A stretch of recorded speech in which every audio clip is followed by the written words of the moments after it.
He's so dramatic. Yep.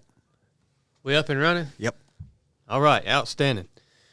Well, everyone, welcome back to the 3 of 7 podcast, and we have a real treat for you today. We have the David Charbonnet back on the 3 of 7 podcast. I don't know how on earth we got an interview with David.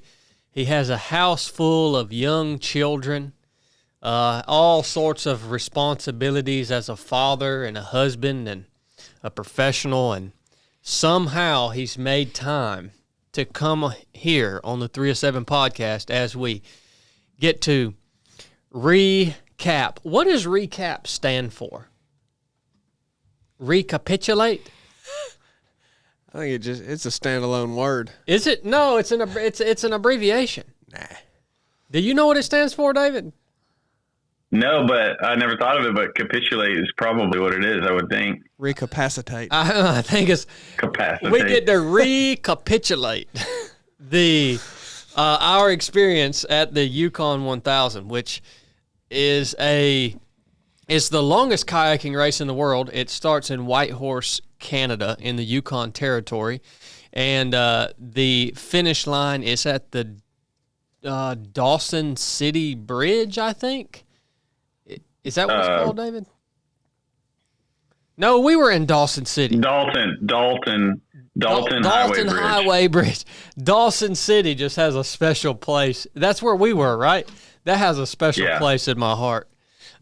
So we get to talk about our experience out there today. I know Cornbread and Chili and Blake, I know they've got tons of questions for us as they've wondered what actually happened out there. You guys, I'm sure, haven't even really been able to sleep at night since we've been back, because I've waited for this. You know, I haven't told them anything about the experience out there. I've waited so that we could just have the conversation here on the podcast. Yeah.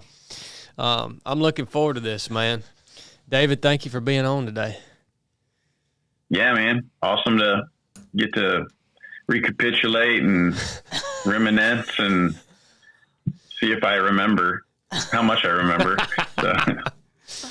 First, I guess first question I have for you, David, is how's the body healing up? How did the sweat? Are the legs back to normal size? Yeah, they're back to normal size. They were like, I don't know how many days ago. Whenever I got back, I spent 2 days on the couch just with the like Normatec boots on them, just compressing them and elevating them and drinking fluids and electrolytes. And they finally all of a sudden just like went down on the second day. And, yeah, that was weird, but, yeah, they're back to normal.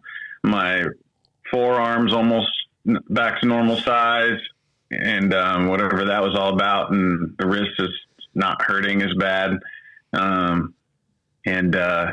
Yeah, I'm like a little tired and cranky, but that's like slowly going away too, and started doing workouts again. So I'm feeling pretty good. Have you been back in the kayak? I haven't been back in a kayak yet. A lot of my kayaking stuff is still with Coach Chris in the van. So like I haven't had a chance to get back out there yet. I forgot to tell you about his wrist, Dr. Chili. David's wrist right here. It was rhabdo. Yeah, it was probably rhabdo, but it was all like puffed up, and he was like, "Feel this," and I put my fingers on his wrist, and he would move his hand like this, and you could feel the tendons, like it was like a grinding. Yeah, felt like a squeaky almost. Yeah, like a rubber pipe in a rubber casing that was like rubbing up. Yeah. What was that, Dr. Chili? Well, because we didn't get a firm diagnosis on that.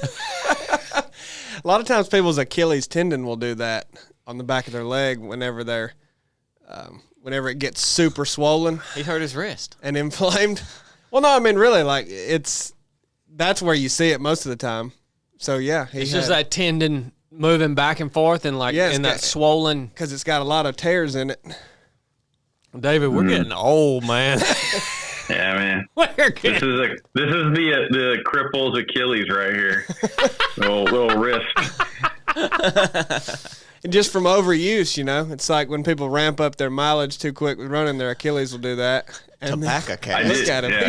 He's just stuffing his mouth with tobacco right now. Tobacco cast. I did ramp up the mileage a lot, that week. Yeah, the wrist got lots of mileage. Yeah. Oh, well, the Yukon 1000, man, what an amazing experience. And I was telling the guys, this is one thing I did tell the guys, David, I don't know how you feel about it, but I've traveled so many different places over the course of my life, and that is the only place I've ever traveled to personally that I'm kind of counting down the days until I could get back. I mean, it was just such a unique experience being in that place, and especially the moments that stand out for me the most were when we would stop paddling and just listen. I mean, you remember that utter silence? Yeah, that's cool.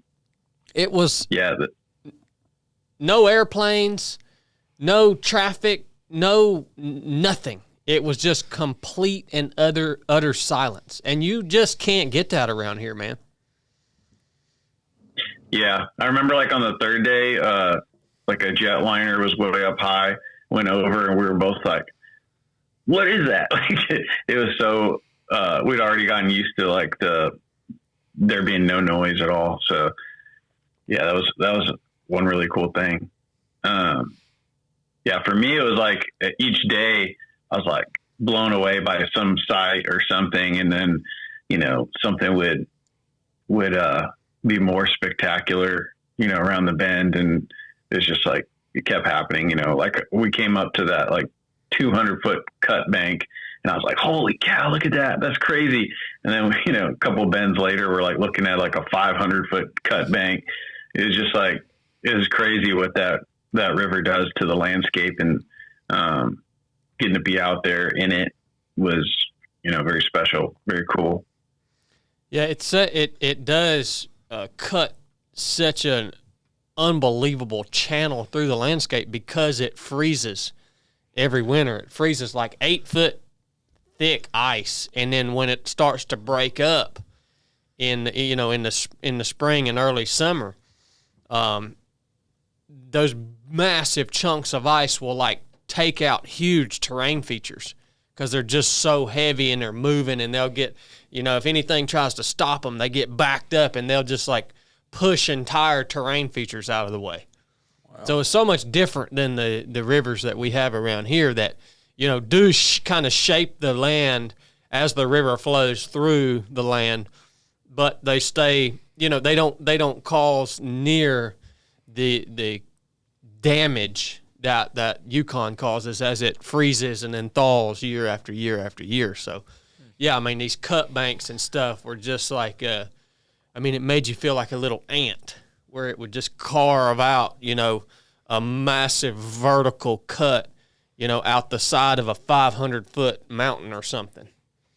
The erosion was insane along the banks. But we're getting way ahead of ourselves. I guess we should go back to the beginning on why we even decided to do this particular race. And I want to hear from you on that, David. Why did we pick this and eventually put it on our calendar and get out there and go for it? I guess it all started, well, I don't know when you first asked me this, but you wanted to do a ultra run with me, basically pushing me in a stroller. And I was like, you asked me a couple times throughout the years, and I was always like, heck, that sounds terrible. I don't want to do that. And I'm not going to do that. And we were out there. I was out on your property after you and Chili did the 24 hours on the treadmill. And you brought it up again. I was like, no. And then I was like, if you could do something like where I can do it with you, I'll do it. And you brought up this kayaking race, and I was like, yeah, that would be something I would do. And then we kind of didn't really talk about it anymore. But when I went home, I thought about it, and I pulled up the website, and it said, like, on the top of the website said, more people will summit Everest than go down this river. And in this section of the river, and I was like hooked. Like that right there, I was like, oh man, that sounds like really cool. And so I think I texted you. I was like, hey, I'm gonna see if the race director will even let me do this. You know, the website says it's like extremely dangerous and yada yada. So you figure like the race director is going to say no to any additional risk. You know, sending like somebody that's, you know, physically impaired with some sort of handicap. So we set up the call. I called John, the race director, and he's, you know, good old boy, you know, military guy. So he was like, oh mate, you know, you'll be fine. I Googled you, you'll be good. And so that was that. And so like 2 years ago, I started getting ready because I didn't want to be, you know, a hindrance to you. I wanted to see if I could actually kayak enough to, you know, be a equal partner in that at least the paddling part. And really I didn't have any idea what I was getting into now, like looking back, but yeah, that was kind of what enticed me to do it. And I think I texted you, and we're like, yeah, let's put it on the calendar. Yeah. And I had heard about the race from a good friend of mine who you are now friends with, David, who supplied you with quite a bit of gear, and me with some gear. Scott Worthington is the who initially put this Yukon 1000 on our radar, or on my radar. And congratulations to Scott, by the way. Scott this year completed the entire Yukon River, so over 2,000 miles from source all the way to sea. Wow. Which you know, David and I have been 435 miles down the Yukon, and so to imagine 2,000 miles is you know, it gives you some perspective when you've been out there. So congratulations to Scott. But yeah, Scott put it on my radar. Never thought it would when I first heard about the race from Scott. Never thought it would be something that I would be that interested in. Just because it's such a big commitment, right? It's a huge commitment. I mean, it takes I told the guys the other day, it takes a literal small fortune to go and do this event. When you calculate training, equipment, when you calculate travel, race entry fee, special equipment that you have to buy specifically for this race, given its unsupported nature, satellite phones, solar panels, all the plans and minutes for that, special dry bags, and all sorts of different type of gear that you wouldn't necessarily have handy if you're just a backpacker. So a lot of specialized equipment. So it's a huge commitment in time, in money, and you know, there to me, there just had to be a more special meaning to the race to, you know, I guess make me feel like that commitment was going to be worth it. And that meaning for me came through this idea that David and I were going to do this together. So if it would have just been me with some other random person, I'm not a big kayaker, right? So I probably wouldn't have ever gotten the opportunity to do this.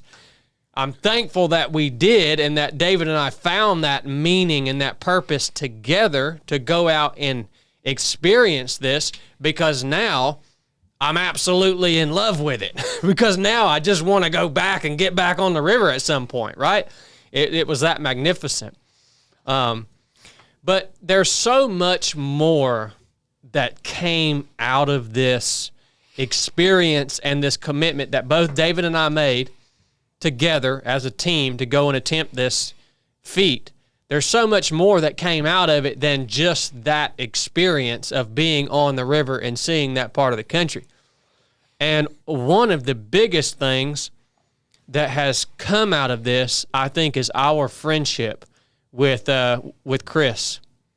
And so I want you to talk a little bit about that, David, and talk a little bit about Chris and what he means to you and what he's done for both of us. And I'll chime in as we go, because this is a real lifelong friendship that was born out of our commitment to go and attempt this race.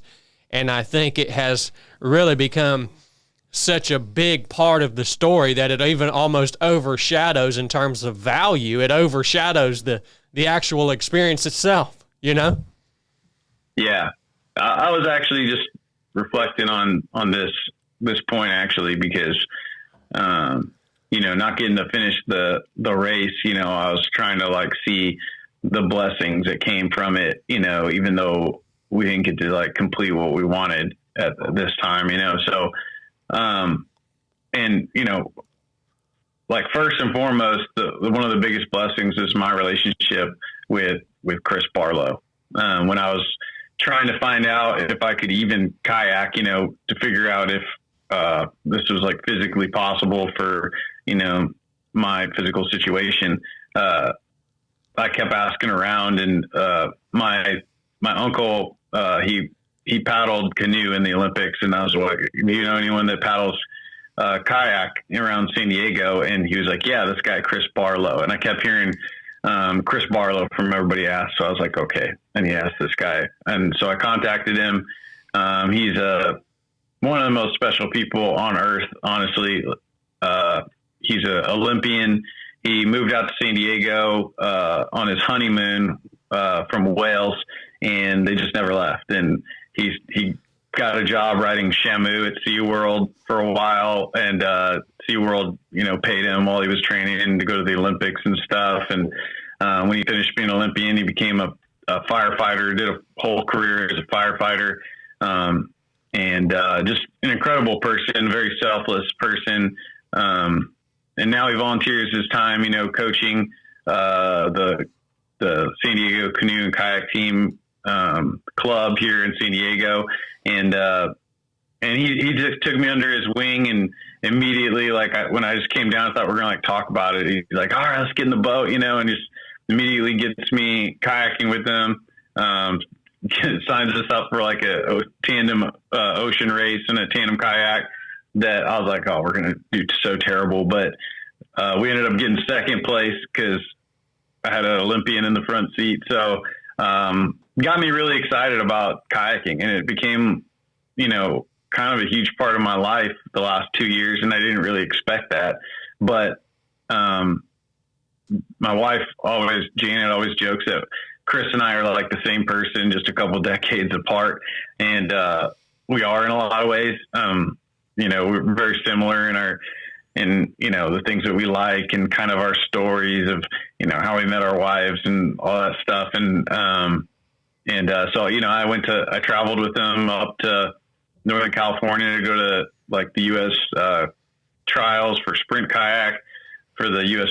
Paralympic team or paranational team. And then, went to Hungary with them. So I've been all over the world with them, and then, Canada also with them. So, he's just an awesome person, and, he has an awesome family. I look up to him as a man who's raised, 2 kids to be adults that are great people now too. And he's always been just so excited about this race and about, Chad and our friendship. And, he's just one of the best friends I could ever ask for. And, my relationship with him, I feel like is one of the greatest blessings and gifts that I've gotten from this whole journey. And, having him be there, when we got off the river was special too, and, getting to share that moment with him, even though it was, disappointing at the time, it was also like, very rewarding at the same time, just because we really did get to like push ourselves hard and like get to really experience a pretty good depth of suffering that, at least for me, I don't do it as often as you, not on purpose anyways. And, yeah, that was just a special moment to get to share with him, and something that I'll certainly treasure. And, I certainly will treasure my friendship with him a lot, and his family. I'm very, very grateful to him. And, yeah, I can't say enough good things about him. He's a legend for sure. He really is. And Chris actually trained helped train the guys who actually have the overall course record for the Yukon 1000 race, Team Bend Racing, I think, out of Bend, Oregon. Yeah. And Chris helped coach them when they were first getting into kayaking. He is a legend. When you see this man in a kayak, Chili, even if you don't like kayaking, you see him in a kayak doing his thing, and it's like, I want to do that. I mean, really, you just see it, and that's all you can think is, I want to be able to do that, because it just is so smooth and so powerful and looks effortless. It's amazing to watch. If you ever get the opportunity, anybody listening, if you ever get the opportunity to watch someone who is the best in the world do their thing, even if it's not your thing, just go and watch them do their thing, because that's a unique opportunity. You don't get to see that many times in a lifetime. And when you do see it, no matter if it's kayaking or guitar playing or running or whatever the sport may be or the skill may be, when you watch the best in the world do their thing, it's pretty awesome to see. And that's the first time I got to see Chris in a kayak was when I came out to San Diego, and it fired me up too. Not only to see him do his thing, but to get to meet him. And I agree with everything that you said, David. The friendship that now I have with Chris is just it again, the value that I've gotten from him, and even the things that I've learned from him, just watching him, not just about kayaking, but just little comments he'll make. The things that I've learned about him from him in the times that we've trained out in San Diego, and in the time that we spent on the Altamaha River together, and the time that we spent in the Yukon together, the value of being friends with Chris overshadows in terms of value, the entire experience on the Yukon River, in my opinion. Yeah. If nothing else if we wouldn't even have got to toe the line, the commitment we made to go and do this race, if all that we got out of it was a friendship with Chris, it would have 100% been worth it. And he continued to show up throughout our whole experience and just be so generous towards us, not only through training, but even up in the Yukon during the race, before and after. It was super inspiring, just at his generosity, and just he's a next level human, man. And we can't tell this story without first talking about how integral he was into our training and preparing us to go and do what we did, both mentally and physically from a skills perspective. So thank you, Coach Chris. I know you'll listen to this. And one of the important reasons I wanted to talk about that too is there's so many people out there, when we talk about mentors, when we talk about coaches, when we talk about lifelong friendships, the number one question or the number one response you get from people is, well, how do you find those people? Like, how do you find the Coach Chris's of the world? Well, this we just told you how.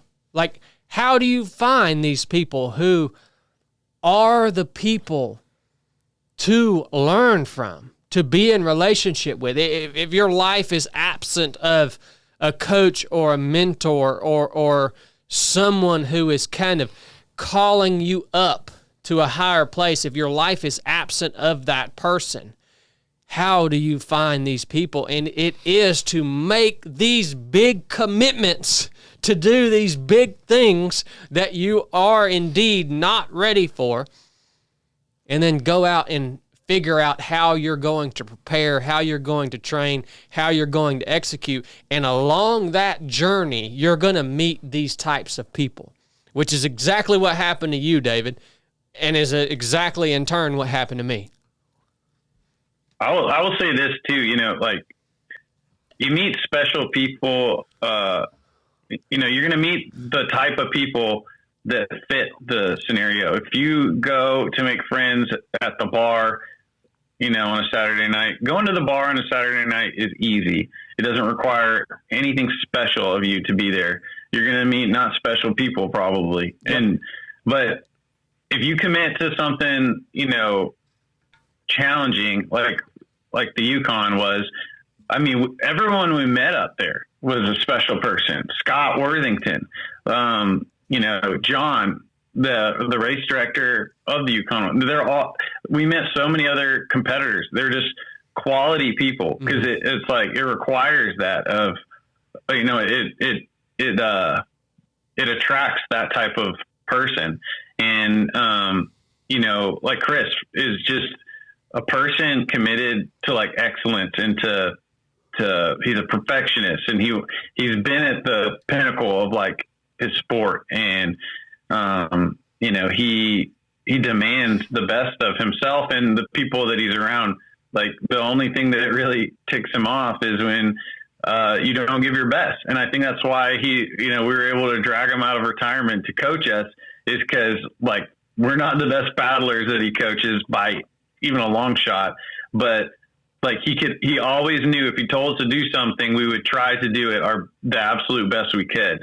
Even if, you know, we did it terrible, we were going to do it the best we could with him asking us to do it one time, you know. And, it's like you meet these special people, you know, by committing to do, you know, things that require special people. So I don't know.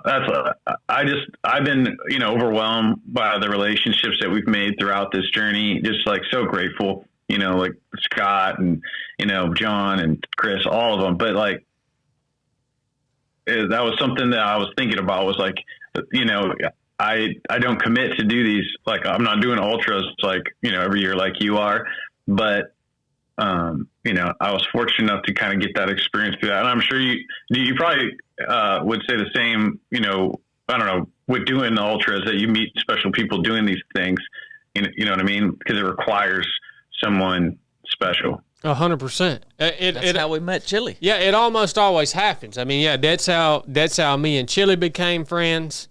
Yeah, so many friends. That's how me and Scott Worthington became friends. Now me and Chris, like, it's how you and I became friends, David. Yeah.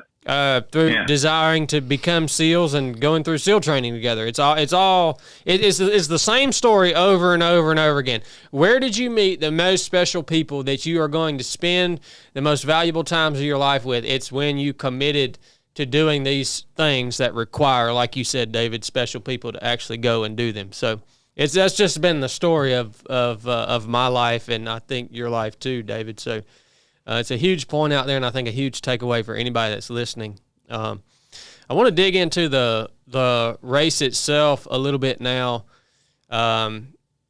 Showing up to Whitehorse, how were you feeling in terms of being ready, David? Did you feel confident that you were ready to tackle what was coming, especially after being there, feeling that cold air, that rain, and actually seeing the river, and you know, oh wow, okay, this is the Yukon River. This ain't the Altamaha River. What was going through your mind when we showed up there, man? I just was feeling a lot of doubts for sure. But it's just like, it's something, that voice that I'm used to now, you know. It's just like, you're going to have, or at least I struggle with these like negative thoughts that creep into my head. But, you know, I'm 40 years old now. I'm not used to it. And I've been able to do things, you know, in spite of these doubts. And, I think during one of the first form interviews, I talked about like how I'm a person that's consumed with self-doubt. And it almost is the thing that motivates me, that, and my curiosity to see if those doubts are legitimate or not. It's like, well, let's find out, let's move forward and see. I think, you'll relate, but I was getting pretty sick of like the days leading up to the race, the prepping and just like the anticipation was killing me. Like, so I just wanted to go.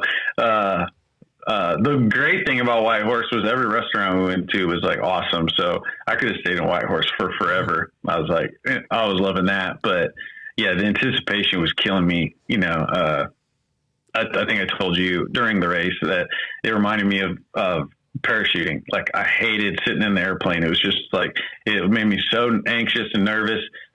And then as soon as I jumped out, it was like, okay, I just like wanted to get out of the plane. And that's kind of how I felt. I was like, oh my gosh, let's just get going. Even the morning of, that was probably the most like nervous I was like doing all the ceremony and stuff. I was like, okay, let's get in the boat and go. Like I'm like, can't handle this anymore. And so as soon as we start paddling, it was just like, I don't know, you get this feeling of there's no turning back. And so it's like all the like anxiety leaves you. So I was certainly dealing with like all that, I guess, and leading up. I just wanted to start, Yeah, a lot of the teams got out to White Horse like 4 or 5 days early. And I don't know how they did it because I'm the same as you, David. Like we got in 2 days early. And I actually learned this from Cocodona. I know when we ran Cocodona, we got out there like 3 or 4 days early, and I remember just being so miserable having to be in this place waiting for this race to start. Like you can't really do anything. Like your training's done. You can't go out for a run or a paddle or like it's just and two, the work that we were doing in those final 2 days was the real laborious work. Like figuring out how to fit everything in the boat, preparing our dehydrated meals, preparing our food, like all the really crappy parts of actually going out and doing this experience safely. The fun part is being out there and paddling and moving and seeing. But there's a lot of not fun parts that go into that in terms of prepping the equipment and prepping the boat and all that stuff. So that's what we spent every last minute of those 2 days doing some really sucky task that neither you or I felt like doing, but we knew it had to be done, right? So yeah, that was a tough 2 days. And then for me, when I got out there and I felt the air temperature and the rain and saw the weather and actually looked at the river and realized, okay, this river is a force to be reckoned with. That's when it finally it did hit me for the first time that, okay, this is gonna be hard. It hadn't really registered in my mind until I was there. I saw the river. I felt the chill air and the environment that we were going to be in. Saw those snow-capped mountains and the remoteness of that place as we were flying in. It didn't settle in until I was there that, okay, this is going to be no joke. This isn't just going to be a nice, kind of, a good effort, but a jolly. Yeah. This isn't just going to be a jolly. Okay, this is this is going to require a certain amount of suffering to get this thing done. So go ahead. Yeah, I kept thinking about the Ultima Haul, which we paddled like 8-hour days or something, or 9-hour days, and like how much pain your back and shoulders and neck are in like at that point of that long paddling. And I was like we're gonna do double that every day. I was like, it was just like waiting for this pain you knew was coming. You're like, that was like a feeling in my gut that I was looming over, just like that pain was coming, and you knew it was coming. Almost like if I hadn't done the Ultima Haul, I probably would have been like, this will be okay. Like, it'll be a little bit tiring, but I was just like, okay, get ready. Muscle agony is coming each day, and it's going to be double of whatever that was. So, that was definitely like sitting in the back of my mind as we were getting ready to go. Yeah. 8-hour day on the Yukon. You're just at lunchtime. You're at lunchtime when you've been on the water for 8 hours. And so, we'll get in. If you guys have any pressing questions, by the way, just jump in as we go. All right.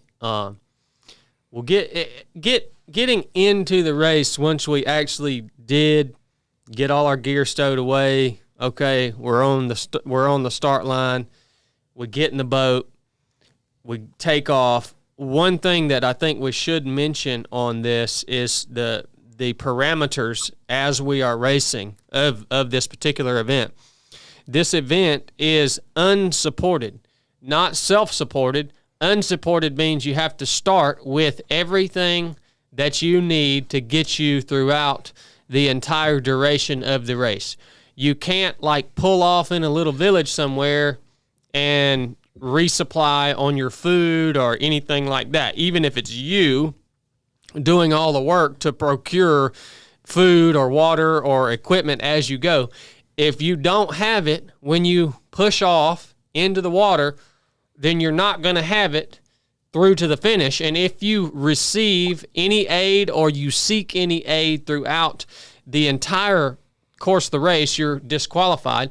And that aid is even in the form of communication. You cannot even communicate with outside people during the race. The only people that you can communicate with is the other racers. And then in the event of an emergency, you do have means to reach out to seek emergency medical help. But even then, you would be disqualified from the race if you used those channels of communication. So the spirit of the race is to make you completely self-sufficient and isolated.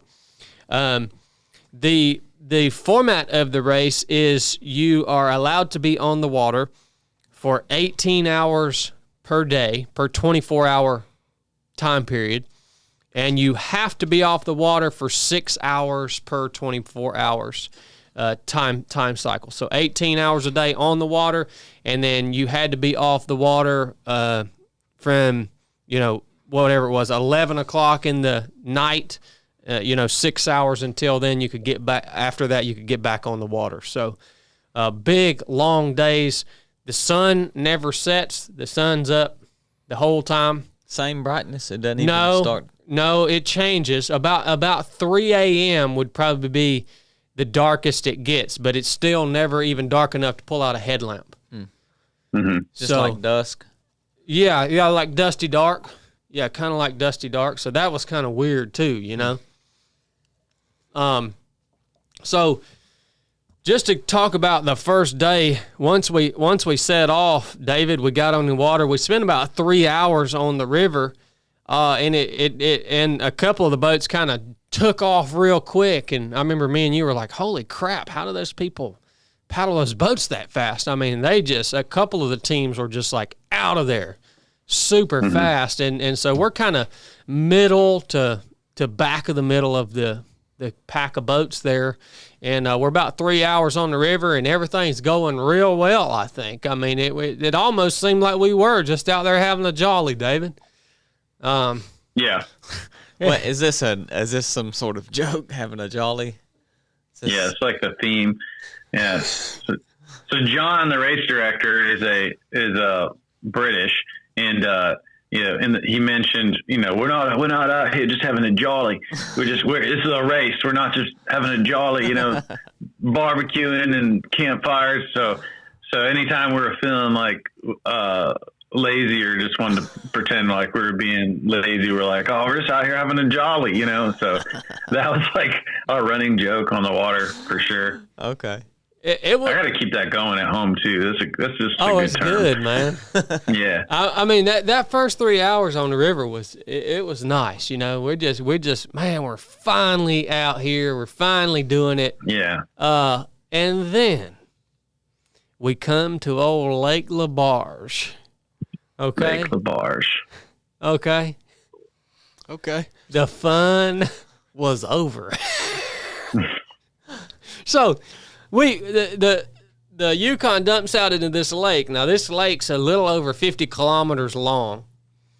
And when we first kind of enter into this lake, I guess because it was kind of sheltered right there, it wasn't that bad, David. It was like, okay, well, we're not in the current anymore, so it's a little harder to make ground because we're having to paddle without the current. But nonetheless, if it's like this, we're going to be all right. Well, we're supposed to hug the right-hand side of the shoreline on this lake.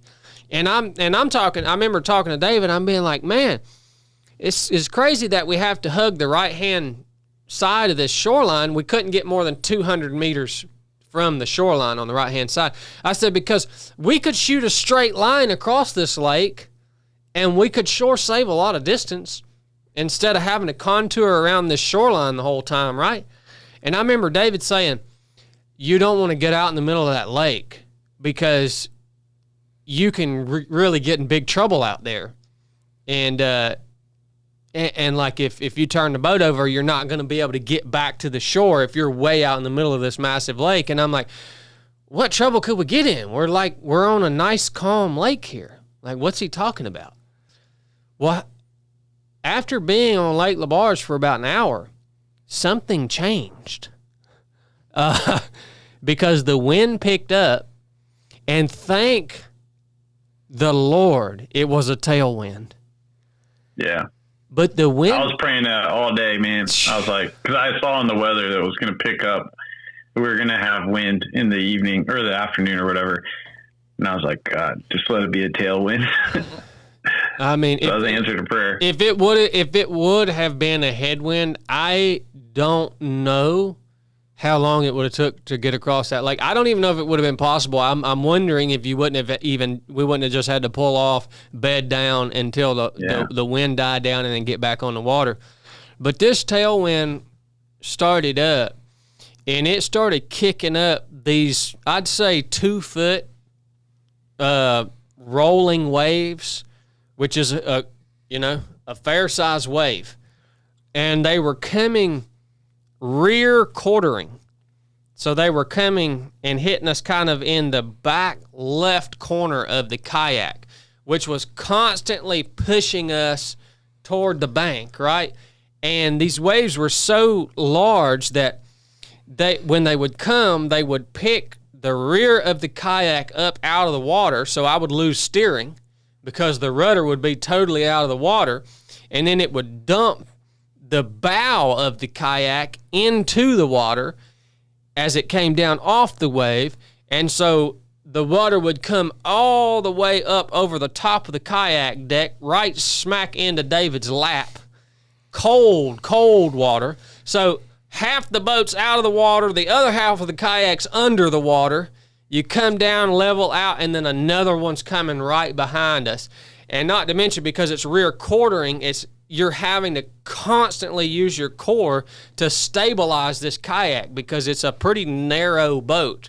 Not very hard at all to flip that boat. So you're having to constantly stabilize it.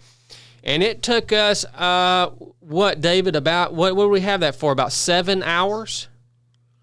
Yes, I think it was 7 hours. 7 hours straight of that. Yeah. And when we popped out in the lake, you see like kind of on the other side, you see like a opening, and you're like, is that the other side of the lake or is that just like another section? And you get to that point, which took us like, 3 hours or something. And you get around that corner and you see it's like, you're only like, you look at the GPS, we're like, oh, that was like a third of the way. Yeah, it was like it was 3 or 4 miles. Yeah. And we did a lot of other boats were capsizing during that time. The one boat even, I think they capsized twice. And one of the guys broke his wrist. And so they had to pull out of the race. We found out later, but yeah, so I mean, like we already talked about the huge commitment, you know, financially, time wise, and then to have your race over in the first half of a day and then have to fly back. But they were from the UK, so a long trip home. I mean, I still feel real bad for them. You know, that'd be really tough. You know, it was tough enough having to pull out, you know, when we did. And, you know, I feel like we got a good taste of it at least, you know, but, yeah, that'd be tough. So it was, you know, Chad has really good balance for somebody who doesn't have a ton of kayaking experience. So I never felt like, maybe a couple times I felt like we're close to going in, but, I didn't feel like we're at a huge risk of falling in, which would have taken a huge amount of time, to remedy. So yeah, but that lake was terrible, man. I saw it when I was flying into Whitehorse, and I was like, that thing is so big. And I knew that was going to be like, I already was like, I'm going to hate that. And so I was kind of like not looking forward to it. And, you know, when we finally got across it, we were both like, we'll never come back to Lake Laberge ever again, which is kind of funny because now both of us are like, oh man, should we like go back and do it? We joked, we were like, if we ever have to do it again, we're going to tell John we want to start after the lake, you know? So, yeah, that was like the worst part, at least of the first day. That was like the big obstacle. But yeah, it was terrible. You got something to Did not like it. Was there any differences in that kayak y'all had to use versus the ones y'all trained with? Functionality, weight, length? Were y'all happy with it, not happy with it? Yeah, the boat that we were racing in was considerably smaller than the boat that we trained in. So it was really difficult to get all of our gear in the boat that we were racing in, whereas it was extremely easy to fit everything in the boat that we had trained in. If I went back and did the Yukon 1000, and I think David would agree, I don't know if David would agree with me or not, I would prefer to have the boat that we trained in, even though it might be a touch slower. It's so much more comfortable, the boat that we trained in, than the boat that we raced in. So it was a lot narrower. The boat we raced in was more tippy, less space. But again, everything's a trade-off, right? It was a lighter weight boat and overall a faster boat. Even though I figured out by day 4, David, that really the whole thing around speed is staying in the flow of the river. You can easily have a much slower, heavier boat, and if you know how to read the water, you're going to run off and leave everyone else who doesn't know how to read the water, right? So, yeah, that boat that we were racing in, Cornbread, was a lot less stable than the boat that we had trained in, but we both have David says I have good balance in the boat, and then David's whole rule for the race was no swimming. He had no rules for the Yukon 1000. All bets were off other than no swimming. So David is steadily on guard about flipping that thing over. And if that boat starts to go one way, he will stop paddling, and he uses his paddle to slap the water, and he paints these circles with his paddle, which basically keeps the boat from turning over. So he's good about doing that. This joker is not about to let that kayak turn over, son. I'm here to tell you he ain't. Yeah, like a true SEAL, I had no desire to get wet or cold. So, yeah, I was all about that. I think even when we hit the rapids, I was like, hey, like I'm gonna brace. So if I brace, you just keep paddling, but we're not going over. So, which I'm glad we didn't, because after we went through the rapids, we looked at the shoreline, for the next mile or two, and there really wasn't anywhere to get out. So I don't know what we would have done if we had gone in. So it would have been bad. But yeah, I mean, It's no joke, man. Like you said already about the lake, like falling in the middle. Like if you decided to go way out there and get caught in the waves and go in, you could definitely, succumb to hypothermia before you were able to get to the shore. And I think it's no joke, dangerous race. Even though we joked that we were out there just having a jolly, I think Chad, you said one of the days you were like, somebody will eventually die doing this race. It's that 100%. dangerous. So John does a really good job of being on guard to look after everybody. But there's only so much you can control with also letting it be, the spirit of the race of being, out there on your own and being isolated. So it's a dangerous race. I never felt like, worried about that. Fact, I guess, was good. Like I just had in the back of my mind that, I do need to be serious. Like we're having fun a lot of the times, or, you were tired sometimes, but you had to be, serious and doing your job correctly to make sure that we, my first objective was to get home to, Janet and the kids. So, that was like, oh, am I going to die out here? So, that was definitely something to always keep in the back of your mind and be serious about, so, but yeah, it's a beast of a race for sure. Yeah. Once those waves kicked up, I no longer wanted to be more than 50 meters from the shoreline.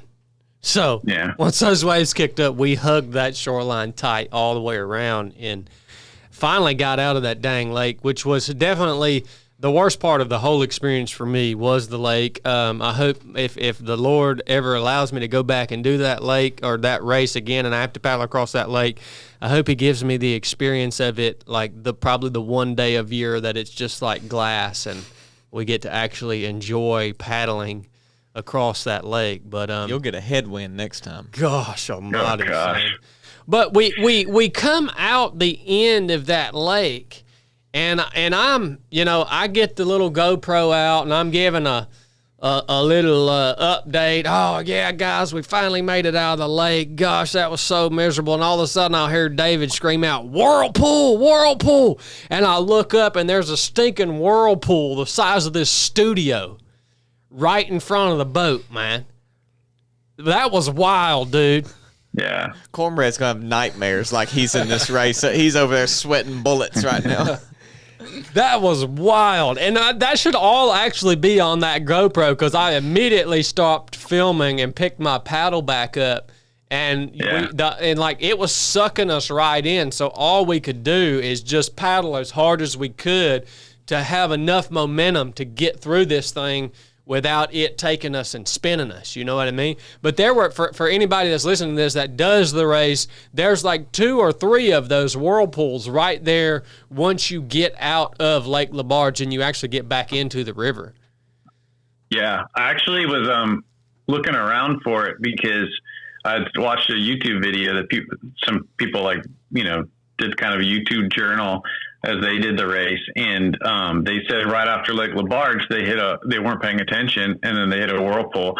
And so I was kind of like, man, cause we had no experience with whirlpools or those eddies. We were very limited, river experience, but I was like, all this water coming from the lake, into this tiny river now, it's got to be like a lot of turbulence. So you were like doing the YouTube, or you were working the GoPro, and I was just like kind of looking around. I was like, and then all of a sudden I just saw we came around a bend. And it was just like all these eddies and stuff just churning up, and I was like, oh, heads up, So I was glad I was paying attention because you have that temptation when you're done with the lake just to be like, oh, and like lay back, hydrate, and you kind of zone out a little bit. And but for whatever reason, I was like, I was on guard. So that was pretty cool. And we were like, after that, we were like kind of trying to avoid any rough water, but then we started getting like kind of used to it. And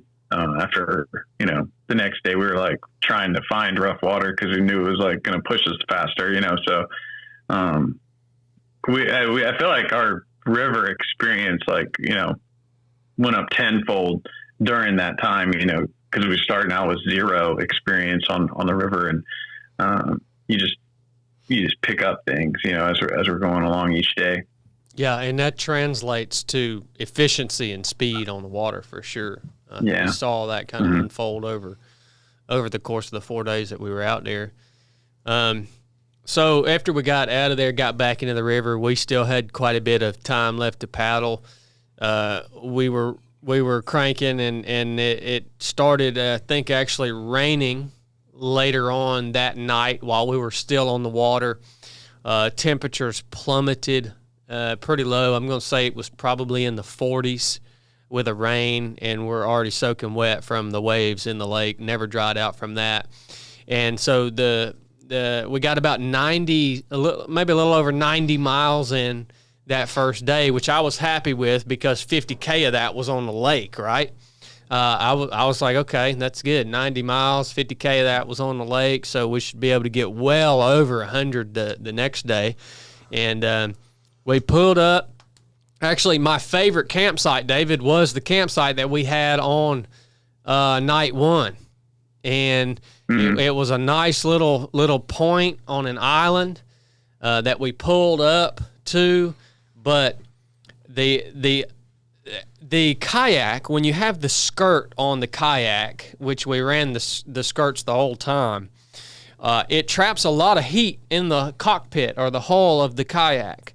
And so, and you're also staying pretty warm while you're paddling, even though if it's raining and cold, because your upper body's pumping all this blood because you're paddling hard through this river. Man, we pulled up to that campsite to get off the water that night, David, and I cracked that skirt off of the cockpit, and that cold air rushed down into my lower body and my legs that had not really had any blood flowing through them in the last 15 hours, and I stopped paddling, and by the time I had gotten out of the kayak and stood up on my feet, I was literally jackhammering, wasn't I? Yeah, you were shivering real bad, and you were like, oh, make sure you get your jacket on. Like worried about me, and I was like looking at you. I was like, dude, like you need to get in the tent. You're the one that's freezing right now. But yeah, that was the coolest point I think during the whole time was that night. Aside from the rain cooling it down with the sun being up all day, was the temperature pretty steady? No, if it wasn't raining. No. The temperature would get cooler at like night as the sun dropped in the horizon. It would fluctuate probably 15 degrees. I mean, sometimes more than that. At some points during the day, it would get so hot you felt like you were baking. But then literally within 3 hours, a storm would roll in and the temperature would drop 20 degrees, and then it would drop another 10 degrees as the sun kind of went down toward the horizon. So, it wasn't steady at all. It kind of went through a cycle. The weather was so unpredictable out there, too. I mean, it would throw everything. Every day it threw everything at us. From wind to heat to cold to rain. I mean, you kind of got all of that wrapped up into every 24-hour cycle, which is typical of the backcountry. Yeah, you're constantly changing your layers around. I mean, you would be cold. We had a storm cloud, a little rain cloud that would like follow us around the first 3 days and hit us, every couple hours. And so then you'd like put on you have to take off your life jacket, put your rain jacket on, then your life jacket back on.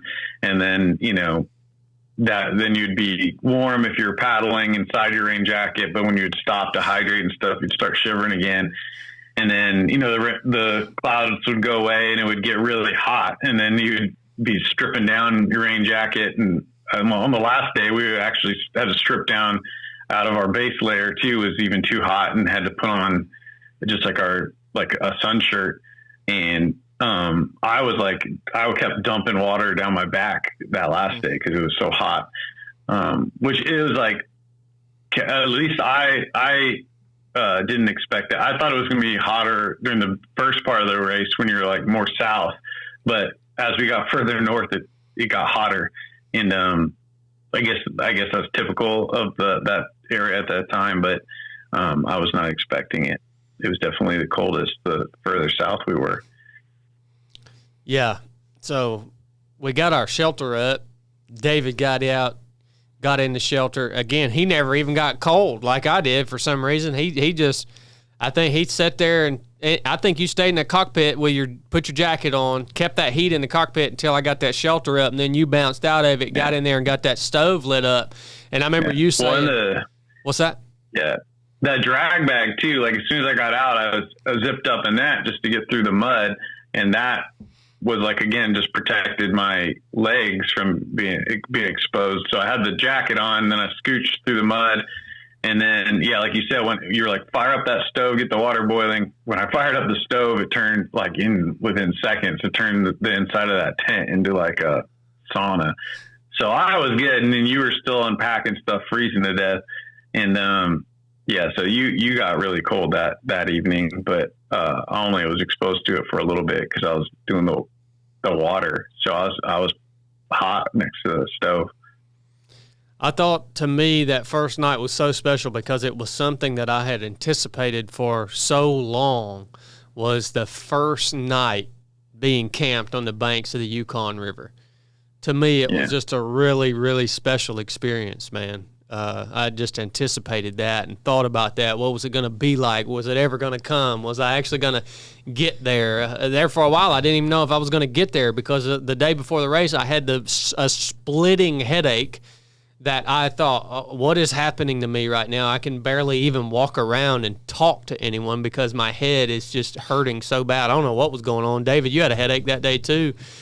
But actually being there camped on the banks of the Yukon River and just what I mean, very few people get to experience that in that wild place. It was so rewarding to actually be there. I was tickled, man. I was tickled to be camped with my buddy, with my teammate, and actually to have a whole day behind us. And it was good. First day was good. Good campsite. We got up the next morning. I don't even remember what time we got on the water, David. We took a little more time in camp. Basically, our strategy, because we don't like to wake up early and we actually like to rest more than we like to kayak. You like to have a jolly? Look, man, you could go do this trip and if you did this trip and you took a month, it would be so much fun. And you could just fish, and it would be so much fun, dude. But anyways, you could just have a jolly. Yeah, if you could just have a jolly. But we have a jolly. Our strategy was, and not to mention, because of the obstacles that David and I had as a team, we were going to take longer in camp anyways. It just by nature of our team, we were going to take longer in camp. And so our strategy was to get the rest that we needed, but then once we got on the water, we stayed on the water all day. Like, we would see other teams would pull off the water to maybe boil some water and do a dehydrated meal, or maybe pull off for 5 minutes or something and just stretch their legs. Well, once we got on the water in the morning, we didn't come off the water. We were just on the water in the kayak the entire day. It was actually, it worked out for us. We ended up making the times that we needed to make, and we were getting faster and getting better as we went and learning how to read the water.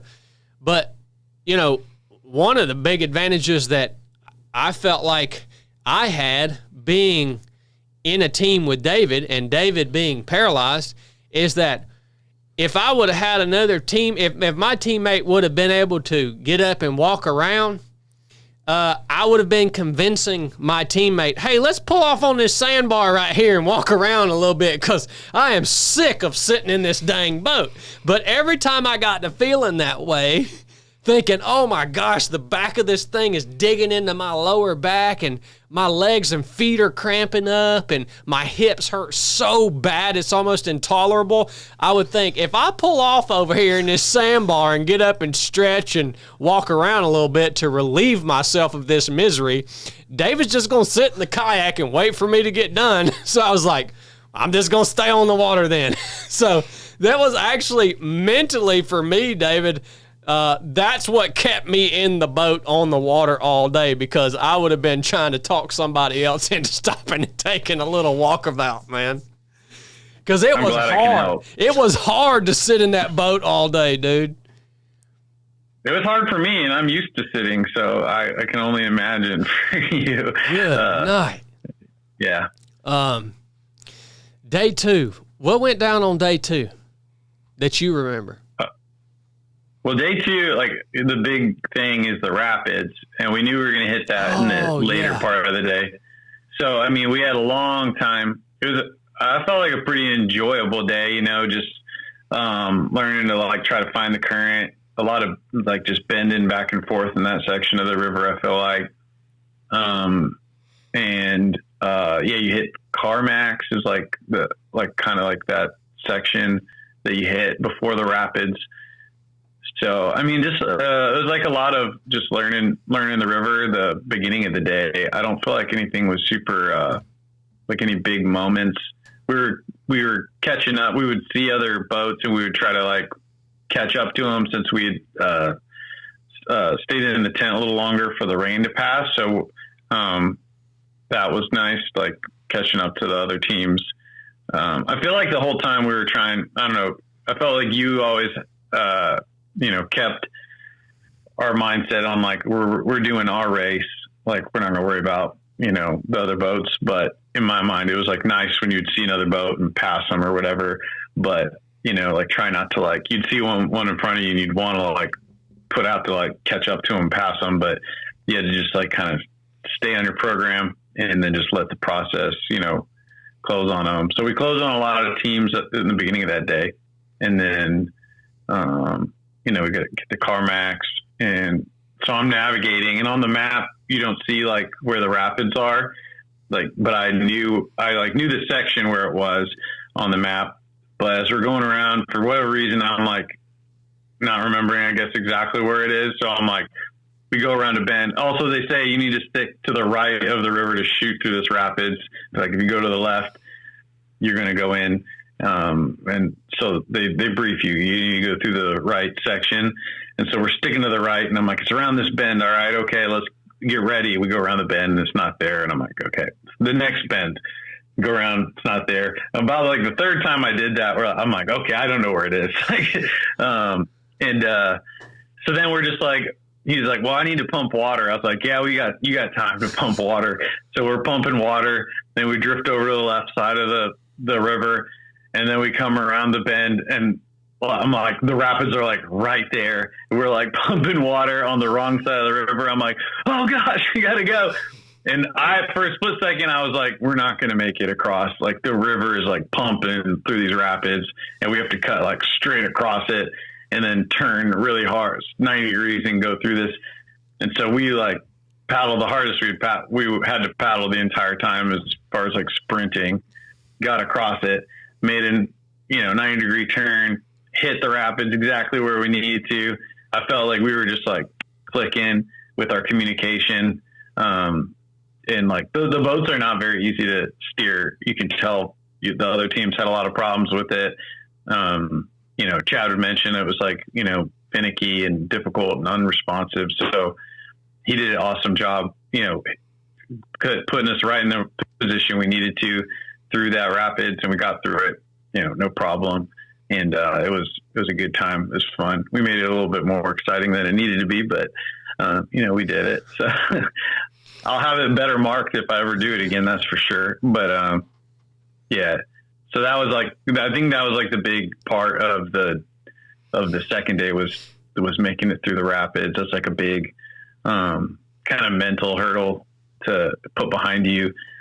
And then after that, there's actually a lot of like rough water for a couple of miles after that. It's not just that rapids, but then I guess after we got out, they told us we'd hit the second rapids on the left side of the river, and everyone was like, "Oh man!" Like, you know, people that were watching online were contacting us. They're like, "How did they make it across that?"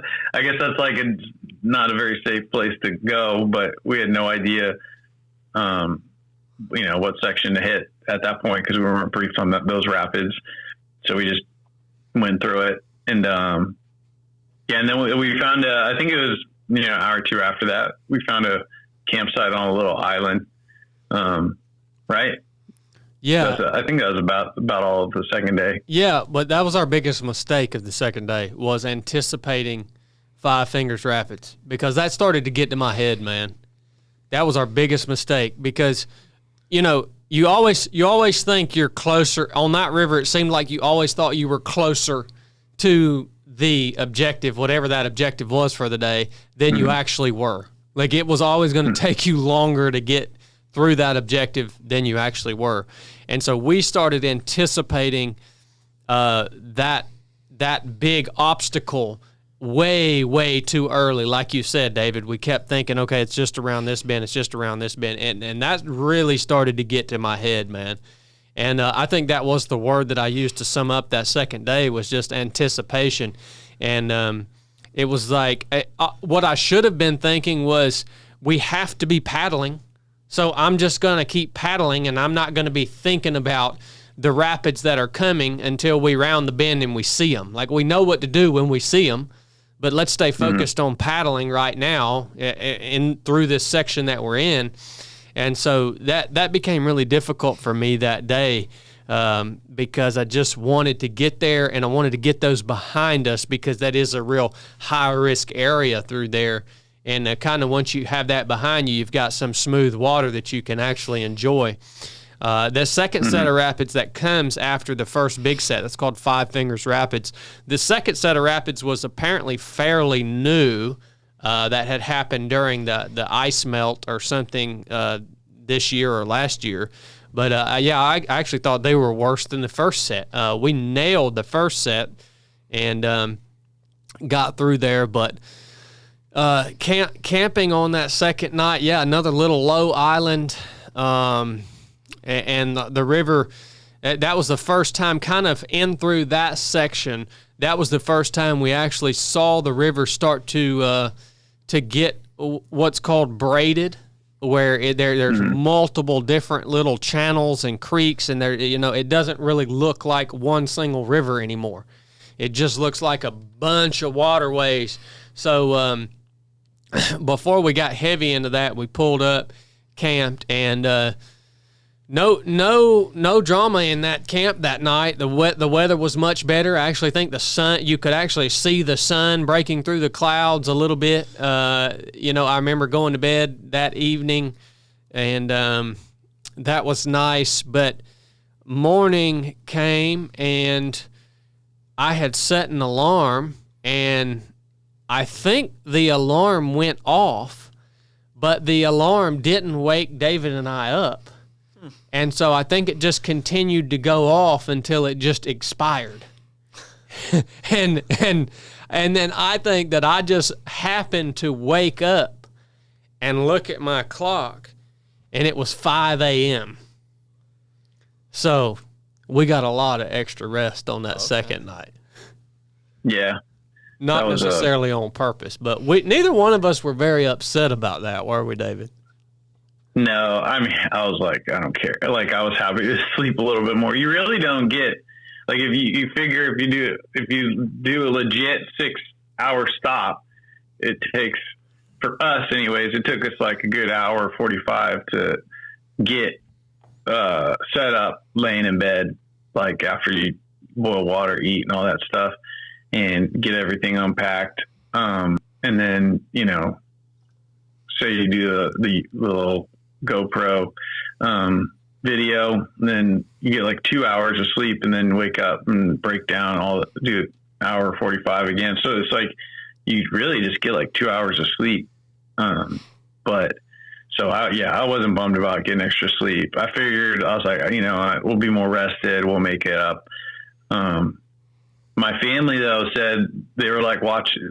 Everyone said like afterwards, they're watching like the dot, on the tracker, and we're like not the only team not moving that morning. And they're like, and my wife knows, like I do not wake up for an alarm. Like I am the hardest sleeper. If I fall asleep, I'm not waking up unless somebody's like shaking me. So I was never going to hear that alarm. So Janet was like, knew this was a big risk. When she saw the dot not moving, she's like, he slept through the alarm. I knew it. Like she knew exactly what we had done. So we definitely had 2 alarms set from then forward. Qualities that when paired aren't necessarily complementary. They are more enhancing the quality. That is not a good thing sometimes. If I wouldn't have happened to woke up at 5 o'clock and looked at my watch, like if we would have slept till 8 that morning or happened to do that, we wouldn't have made the cutoff. We would have been screwed. That would have screwed our whole race ever. Yeah. That cutoff is tight. Like I didn't realize that. I thought that cutoff was like, okay, you can kind of just, you can use these first few days just to kind of get used to being on the river and kind of get your, Let's have a jolly just, for the first couple days. Yeah, just have a jolly. Ease into it. No, man, that cutoff is tight. So. Well, 3 things really made that cutoff tight for us anyways. Obviously, one was sleeping in, missing that alarm. The lake taking way longer than it needed to because of the wind hurt us. The teams that were very fast, I guess, got out before that wind hit and made it a good portion across the lake without any holdup. And then on the third, so then we wake up the third day and we basically most of the day you're traveling west on this section, and it's down like a big corridor of these pretty spectacular mountains.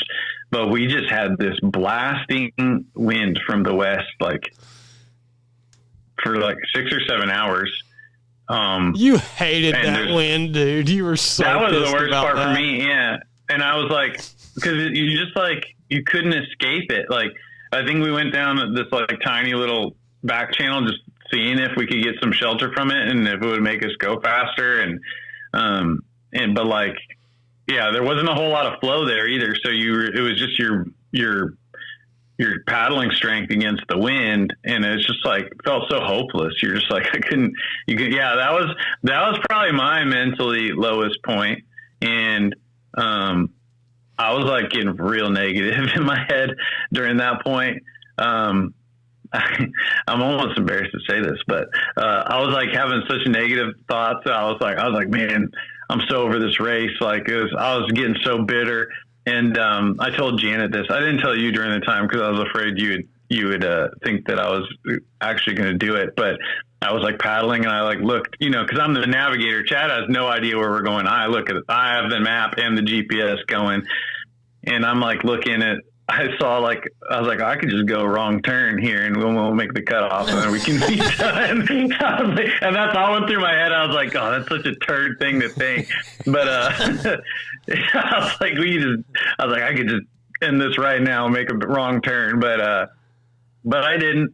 So, and like the low points in a lot of ways for me is like the most like treasured times, because it was like, especially since we didn't get to like finish the race, it was like the knowing that I got to still, even though we didn't get to finish, that I got to test myself, and I felt like I gave my full effort, like all the time. I don't know. I wanted to ask you this actually, Chad, because I'd made like a kind of a list of goals, like for myself as a teammate, that I told Janet, and like one of the first ones was not to complain the whole time. And I don't know if I did it. I don't know if you remember if I complained or not. Cause that is something that Janet has pointed out. This is a huge like coping mechanism for SEALs. Cause like a lot of her friends, their husbands are SEALs, and, I was, and so we complain a lot. And so she pointed that out to me a couple years ago, and I tried really hard not to, and I really wanted to not do it at all. during this race, but I don't know if I did or not. I don't remember specifically. I mean, we would be honest with each other. I remember that being like, dude, yeah, I'm like hurting right now. Or like, we'd be quiet and we'd ask each other, like, are you okay? And sometimes it'd be like, no, but yeah, so I was hoping I wouldn't complain during this thing, but I don't remember if I did or not. So the only thing I remember you complaining about was the constant water that was dripping down your rain jacket and settling in your elbows. Oh yeah, I didn't appreciate that.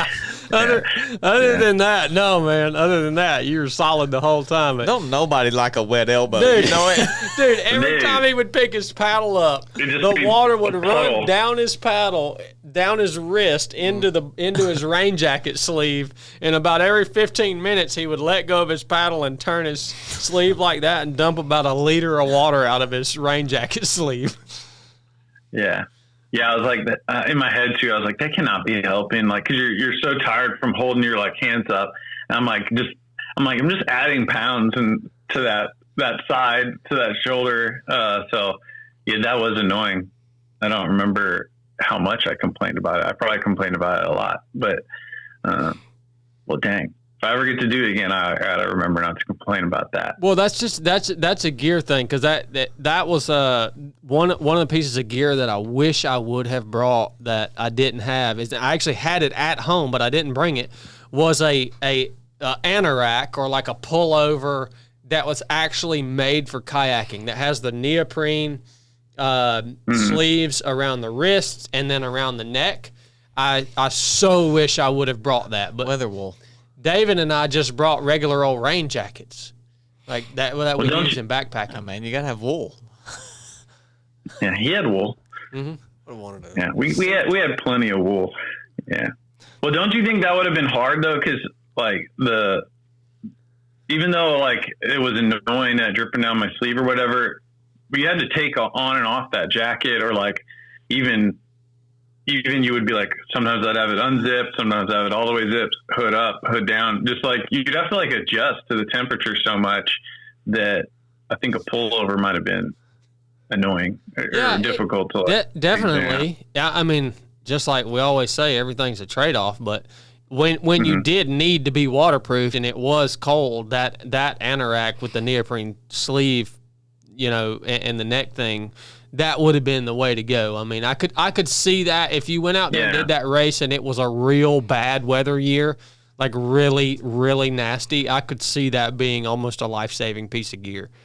Because that's true. It even has the neoprene around the waist that, you kind of, you can seal it down around your waist so your upper body's staying completely dry. But yeah, when it would heat up, it would definitely be too hot when it heated up. But other than that, it would have been a nice piece of gear to have. But I do remember on the third day we got in that massive canyon, or that massive valley, and we were in that thing for probably 5 or 6 hours, and it was like you entered in. It was like you were entered into this daggone vortex that there was no way out of it. Like, you couldn't, if you wanted to pull off the river, or if something happened, you weren't getting off the water, because it was just sheer mountain sides coming up on both banks of the river. And there would have been nowhere to camp in there, nowhere to get off the water, re-warm, re-jock, anything. Once you were in there, it was like you just had to go through it. And the mountains were so steep on both sides, and it was so closed in that you lost all communication. Your GPS wouldn't work, sat phones wouldn't work, your trackers wouldn't work, nothing would work, because all you had in terms of view of the sky was just a thin strip of sky right over the top of you. And just remember how closed in I felt in there, and just how just utterly silent and closed in it was, and just thinking, man, I'm ready to get out of this, so that like the sky will open up again. You know what I mean? Yeah. At first it was pretty spectacular. Like the sights in that section, I thought, it was some of the like more memorable, views of just like of that country that was something I'd never seen before. But yeah, I got over it pretty quick, especially when the wind came screaming through that corridor. I think we were in that we ended up sleeping in there. We never got out of it that day. I think we were in there for over 10 hours, and a great majority of it was in that headwind. And then, you were pretty alone in there. We didn't see anyone that third day, right? Mm-mm. No, we didn't see anyone the third day. Nope. Yeah. They all left us. We slept in. Speaking of getting tired of it, did y'all get tired of eating or tired of the meals or? Yeah, on starting on actually I think I don't know if it was day 3. I guess it was camp night 2. Isn't that when you started getting the runs, David? I didn't have the runs, but I wasn't appreciating the poops that I was having. And so in camp on night 3, David had actually decided he was not going to eat anymore. No, I said I wasn't going to eat. I was like, I'm not eating these dehydrated meals anymore. And he was like, you have to. And I was like, well, I'm not doing it. And he was like, I'm just eating snacks. I'm going to eat the candy and peanut butter. I'm not eating it anymore. And, also like our body odor, which smelled awful, smelled like the meals that we were eating.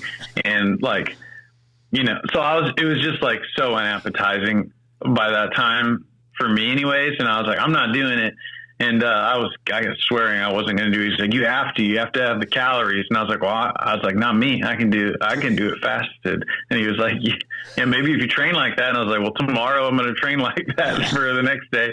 But no, I ended up eating them though. I swore that probably if we had kept going, I might have quit eating them for real. But and just like ate snacks. We probably would have. We were actually kind of thinking we were probably going to run out of food. Especially the snacks, because we had to like reduce the amount of snacks that we had because of how much we could fit on the boat because it was so limited. But yeah, I was not loving the dehydrated meals. I like them. I was going to run out of snacks on day 5. Well, of course you were. You just sit around and eat all the time because you're bored. Yeah, I was literally. I was at day 5. I was going to be out of snacks. So if we would have kept going 6, 7, and 8, days 6, 7, and 8, I would have had 2 dehydrated meals to eat, and that was it per day. So I would have been eating 2,000 calories a day for 3 days. That's all I was going to have. I was out. Because you ate 12,000 the first time. So yeah, they said that you burn like 8,000 calories or 10,000 calories a day during that race, which at first I was like, that's ridiculous. There's no way. But you work pretty hard. So, maybe. You work pretty hard for that amount of time. Yeah, I do think I burn a lot less calories than you just because, the biggest muscles in my body are not doing anything. So I believe I could have done it if I didn't want to eat those dehydrated meals anymore. One thing I would bring next time is a lot more peanut butter. That's for sure. Well, Chili's always said if you could bring one survival food, it would just be a jar of peanut butter. And that actually Chili's did become my go-to. A wise man. That became my go-to. I had a jar of peanut butter, and you eat 2 big spoonfuls of that peanut butter, and you're good for an hour, hour and a half. Yeah, me too. I found like a squeeze bottle of peanut butter, so I would just pop that out and like squirt like a couple of tablespoons into my mouth every break. Yeah, that works pretty good. And then we both had Pop-Tarts, which I didn't know had so many calories until the Altamaha. Chad pointed that out, and I was like, well, Pop-Tarts are amazing. I'm going to definitely have those in Canada. So we would save our Pop-Tarts for our low point during the day. He was, I think the third day or the fourth day, I ate it like very early in the day. He's like, you're already eating your Pop-Tart. And I was like, yeah, man. You're hurting early. Yeah. But it's like, you have these like ups and downs, you know, like you can be really down, like, and that every day, actually, I think, the first day we were so sore, you know, getting through the river or the lake. And then even for a couple hours after the lake, you're just like, dude, my like back is like, I don't think my traps can work anymore. And then all of a sudden, the last like 4 hours of that day, we both were like, man, I wish the cutoff wasn't coming. I feel like I could paddle 6 more hours, and we wanted to keep going, but you know, the mandatory stop was happening. So, and that happened every day. You would feel like your muscles were like about to failure, and you would sit in that feeling for a couple hours. And then, you know, sometimes it would go away and you'd feel good for a while. And then, you know, sometimes they'd come back, and, you know, that was something that I like had kind of picked up getting to watch, you know, like Chili in particular during that run on the treadmill. Like you can be like really, you know, your body can be like really crashing, but it's like, you know, logically you're telling yourself, you're like, well, it's not going to get better because I'm going to keep pushing my body. It's only going to get worse. But somehow it does, you know, it like adapts to whatever you're doing. And you can, you know, whether it's your muscles hurting or that pain that you're in, like it can get better, and you just got to wait. Yeah. My dad, you know, who was also a SEAL, he used to tell people that wanted to go to Buzz that he made it because he's a procrastinator. And so he would want to quit, but he would just keep putting it off. And then by the time it was like he was going to do it, like he would end up not feeling bad anymore. And I've always remembered that just in the life, you know, a lot of people always want to talk to me if they're like depressed about something, because they're like, you know, hey, David, like your life probably sucks. Like, how do you deal with it? And so I always talk to people that are feeling depressed, and I always tell them, like, just wait. Like, you're not always going to feel this way. You know, like sometimes we don't know why we're feeling depressed. You know, it's like we don't have a reason. And sometimes that's the most frustrated thing, is like you're feeling down and spiraling mentally, and you're like, I don't have a reason to be spiraling. Everything's okay. What's wrong? And if you think it's not going to get better because the situation's not changing, but if you just wait, like things will change. It always will change. So, like that's an important lesson I hope people take away from, you know, when we talk about this stuff. Like, you know, I experienced like probably about as much pain as I could bear, you know, pretty much every one of those days. And, you know, like just sitting in it and enduring it, and, you know, embracing it, knowing that it won't last forever, and, you know, just waiting, knowing you can get through it, you know, believing you can get through it, trying to get through it. You know, it's an important thing to practice, because sometimes you're not going to get, like, this was voluntarily. We put ourselves through it, but life is going to throw things like that at you. It's guaranteed. Life's going to throw things at you that you're going to have to push through, you know, that aren't voluntary, that you don't get to just like, you know, stop. So it's important to practice, like never succumbing to that, and like, and sticking it out, and believing that you can get through it, and that things will change and get better. You know, it's an important lesson. And, you know, I was thinking about Chili, like, you know, saying that during that 24 hour run on those treadmills, that, like, you know, things can get better, even if logic tells you it's not going to, because you're going to keep pushing, you know. So that's an important lesson I hope people take away from this stuff. We did see that every day too. I think the hardest times of the day, every single day without fail, was from like 1 p.m. to 7 p.m. or like 1 p.m. to 6 p.m. It was something about that midday. I mean, there were times during that midday period that I felt like all I was doing was dipping my paddle in the water, because like I just couldn't make any power, because everything was just so lit up. My neck was killing me, my lower back, my hips, traps, just your whole body's just becoming decrepit from sitting in this little thing for this long. But then we would just break through that, and every evening we would both start talking again, cutting up, covering big, going faster, covering more miles. Like we made most of our miles in the evenings, Probably. Yeah. The speed probably definitely picked up. I do remember At too. that point, we're having a jolly, Oh yeah. I do remember too on day 3, and this is kind of setting us up for what happened on night 3. On day 3, we did talk about the pressure source, which was your main health concern with the injury that you have.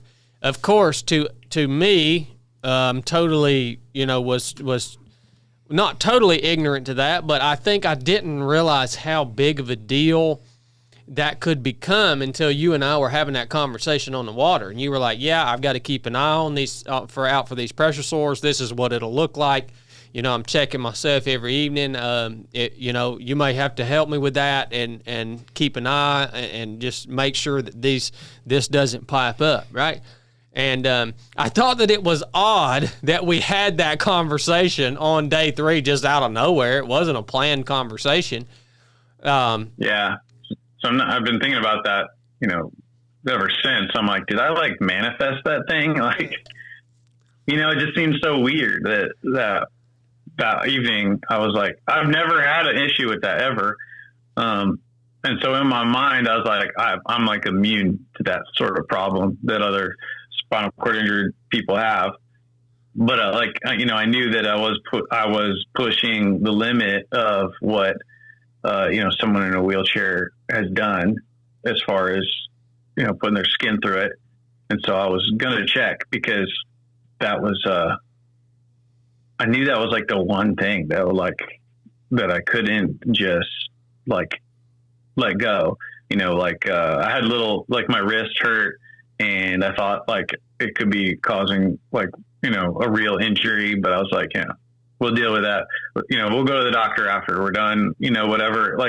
There was a lot of injuries that I kind of thought I was going to have that I was just we'll deal with that when I'm done. I expected to have some doctor's visits after this.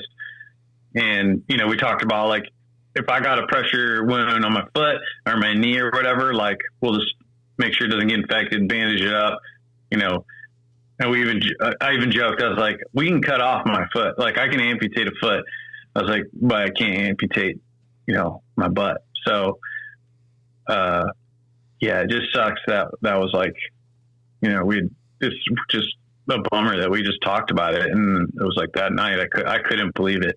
I was like, oh my gosh, dude, I can't believe that this is happening. Well, can you explain to the listeners, for everyone with a spinal cord injury, and I even got more context talking to our friend that we met flying out of Dawson City.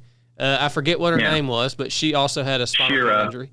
Really awesome.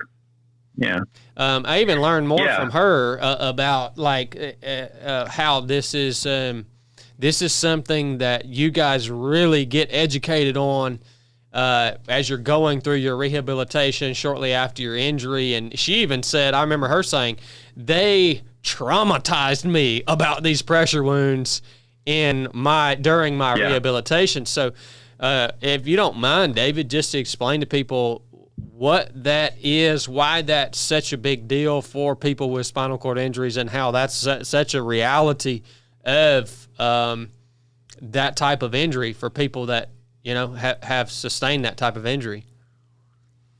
Yeah, so they do. They scare the living daylights out of you, and it's day one.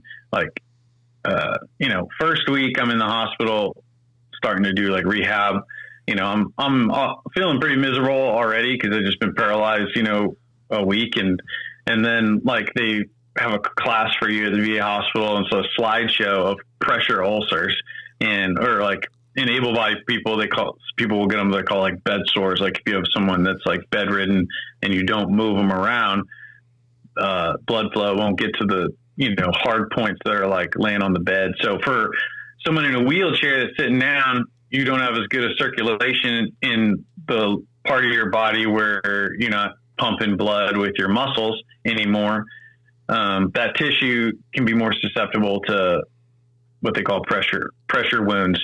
And, starts out, there's like levels to it. It starts out, it's like almost just kind of like a deep bruise. The tissue underneath the skin has been, neglected of nutrients of blood. And then it causes a wound. It can get worse to the point where the surface of the skin starts being affected and starts dying. And, it can be so bad where it's just a gaping hole of dead tissue. And that's the stuff they show you. Like, I remember watching it. I was like, I can't believe this is my life now.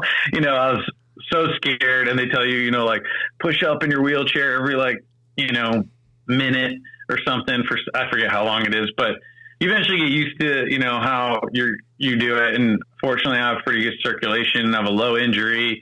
I'm pretty active. I have, pretty good health. So I don't deal with it a whole lot, but 18 hours a day being wet, I think it just was so much that it couldn't handle it. And, so that's something that, everybody that's got a spinal cord injury deals with. Some people deal with it a lot. It's always like kind of in your mind, like the cushions that people sit on in wheelchairs are usually very, advanced and like unique in how they're designed to like reduce that pressure. But it's just the amount of time sitting down. We had a cushion that was it was one that I had trained on. It wasn't the exact one. Scott happened to have it, fortunately. And, but so I was feeling like I was going to be okay.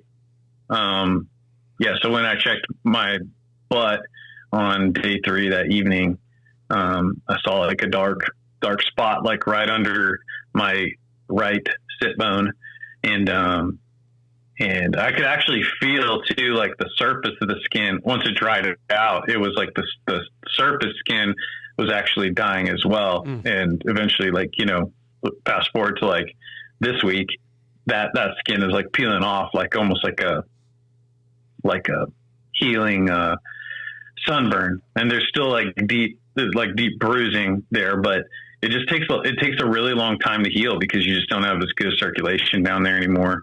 And if it gets to be like where it's an open ulcer, the treatment is you lay on your stomach in a hospital for weeks at a time, depending how bad it is. And so as a dad and husband, I got a job. I got to be up in my wheelchair helping with the kids and stuff. And so that was something that was like one of the only things we talked about. I mean, my wife is super brave and, she never hesitated. I was almost a little offended. She wasn't a little more worried about me doing this race.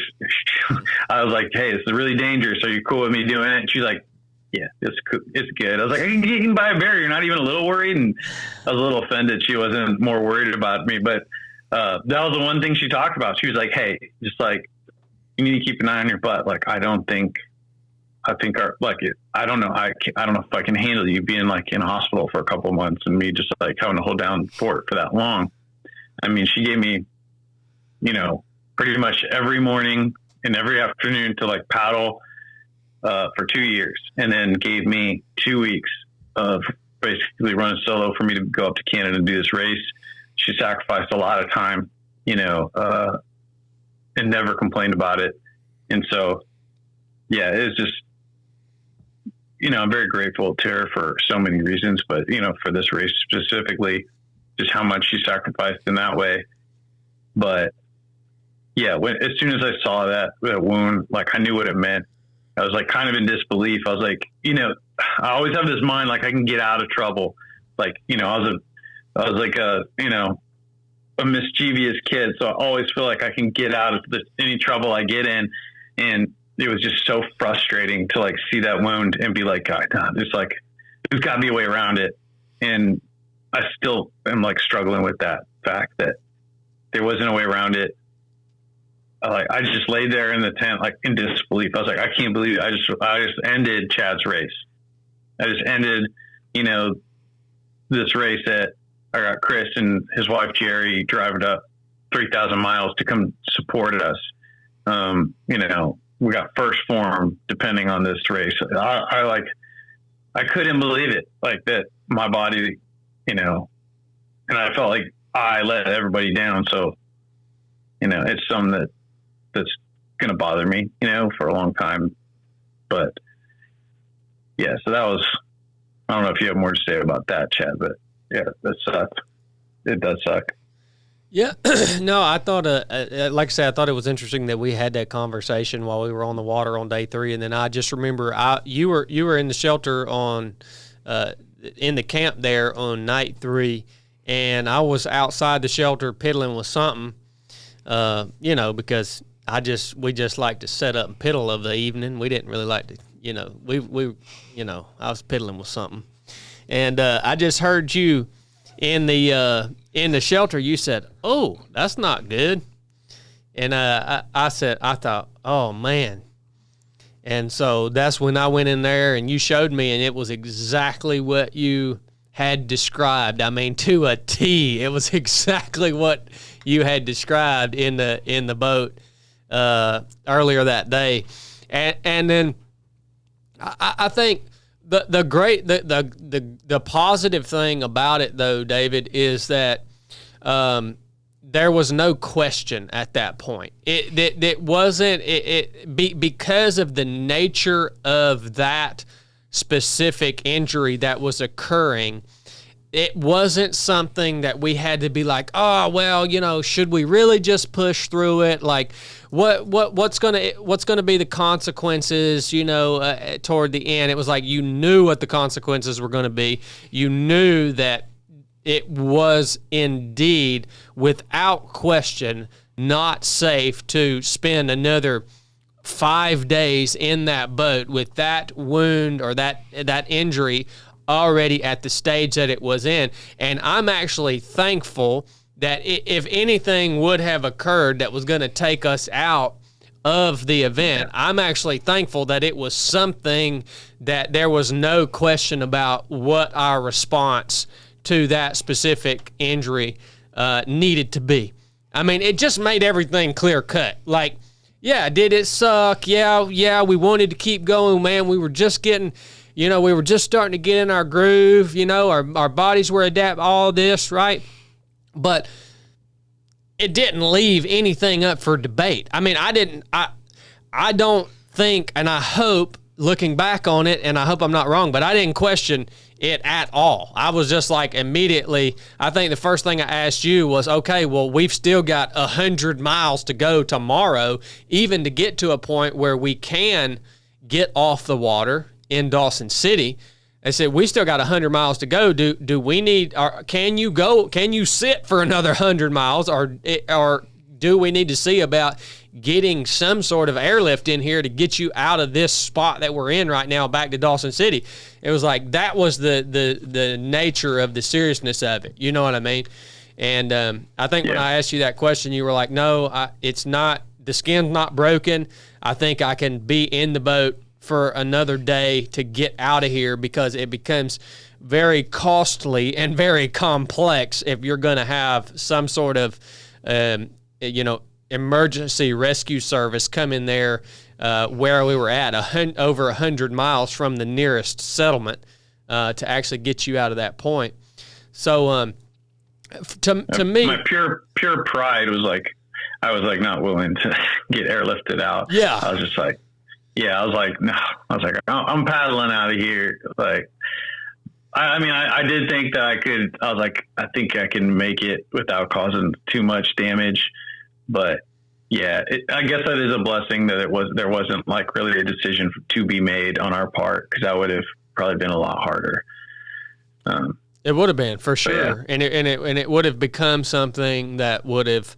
In either way, it would have become something that maybe you would have questioned for, the future, and did we make the right decision to either keep going or to pull out or all this and that. But with this, it just made it super easy, man. So that to me was an absolute blessing.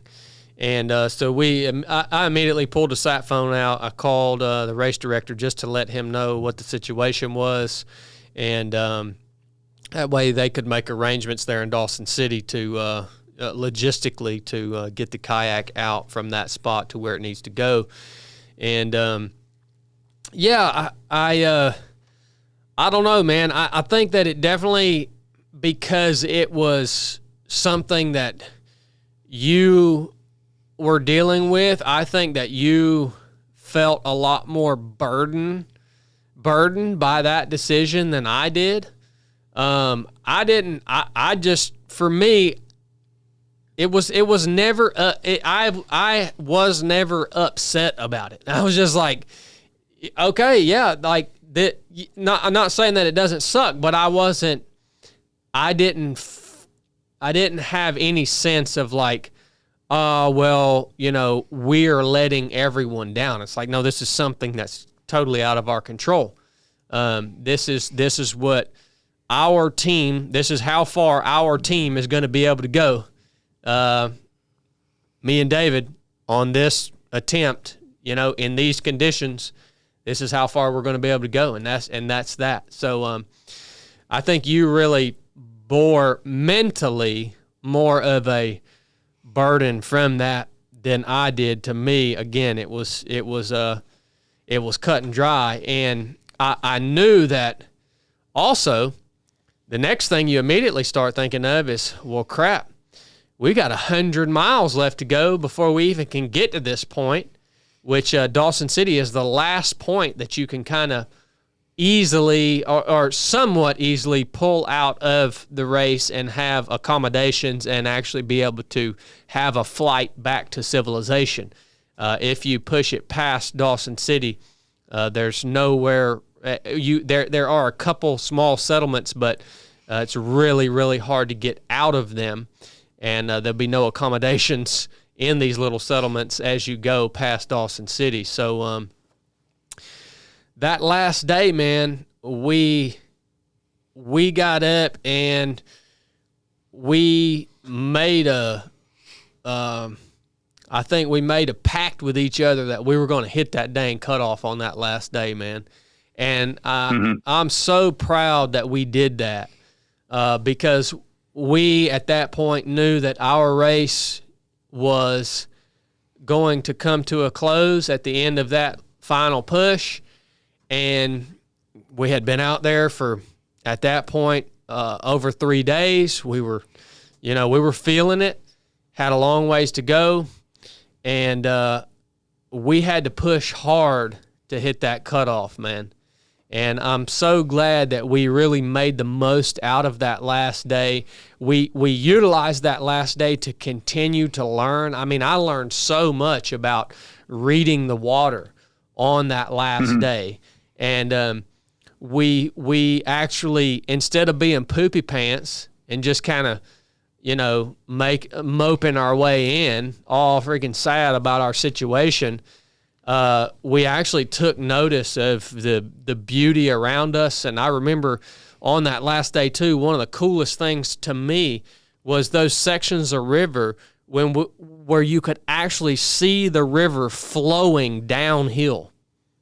I never seen, I can't even describe, like when I tell people that they're like, well, what do you mean? But that was so cool, man. I'd never seen anything like that before. And dude, that was definitely the hardest we had pushed, was on that fourth day. And we got, from the time we got on the water, we had put 100 miles behind us by 5:30 in the afternoon. So if we would have kept going, I think we would have gotten 130, 140 miles that day. Yeah. That fourth day was my favorite day on the water, because we were pushing so hard. And because we it took time to appreciate it. Maybe I was trying to appreciate it the whole time, but once you knew it was going to be your last day, it's it really made you try to soak it all in.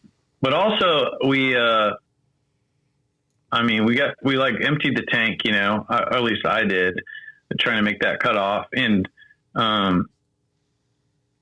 also I got to, since I was, pissed off that morning that my situation was the reason we were going to be ending, it was like I had a whole day to kind of like get over it, I guess. So which I was glad, because once we like hit the dock and everyone was there, I wasn't in like as bad of a mood, once the cameras were stuck in our face like right away. So I had like a better perspective on things. But yeah, that day was special, and my favorite day because it was so hard, and also like we were like, we're making that cutoff, and also in our mind, we knew it was going to be tight. We're like, if we get a massive headwind again for 7 hours, like we're not going to, like, it's not up to us. Like, yeah, like we're at the Lord's mercy, and, we spent a lot of time in prayer the whole trip. A lot of like, really great conversations.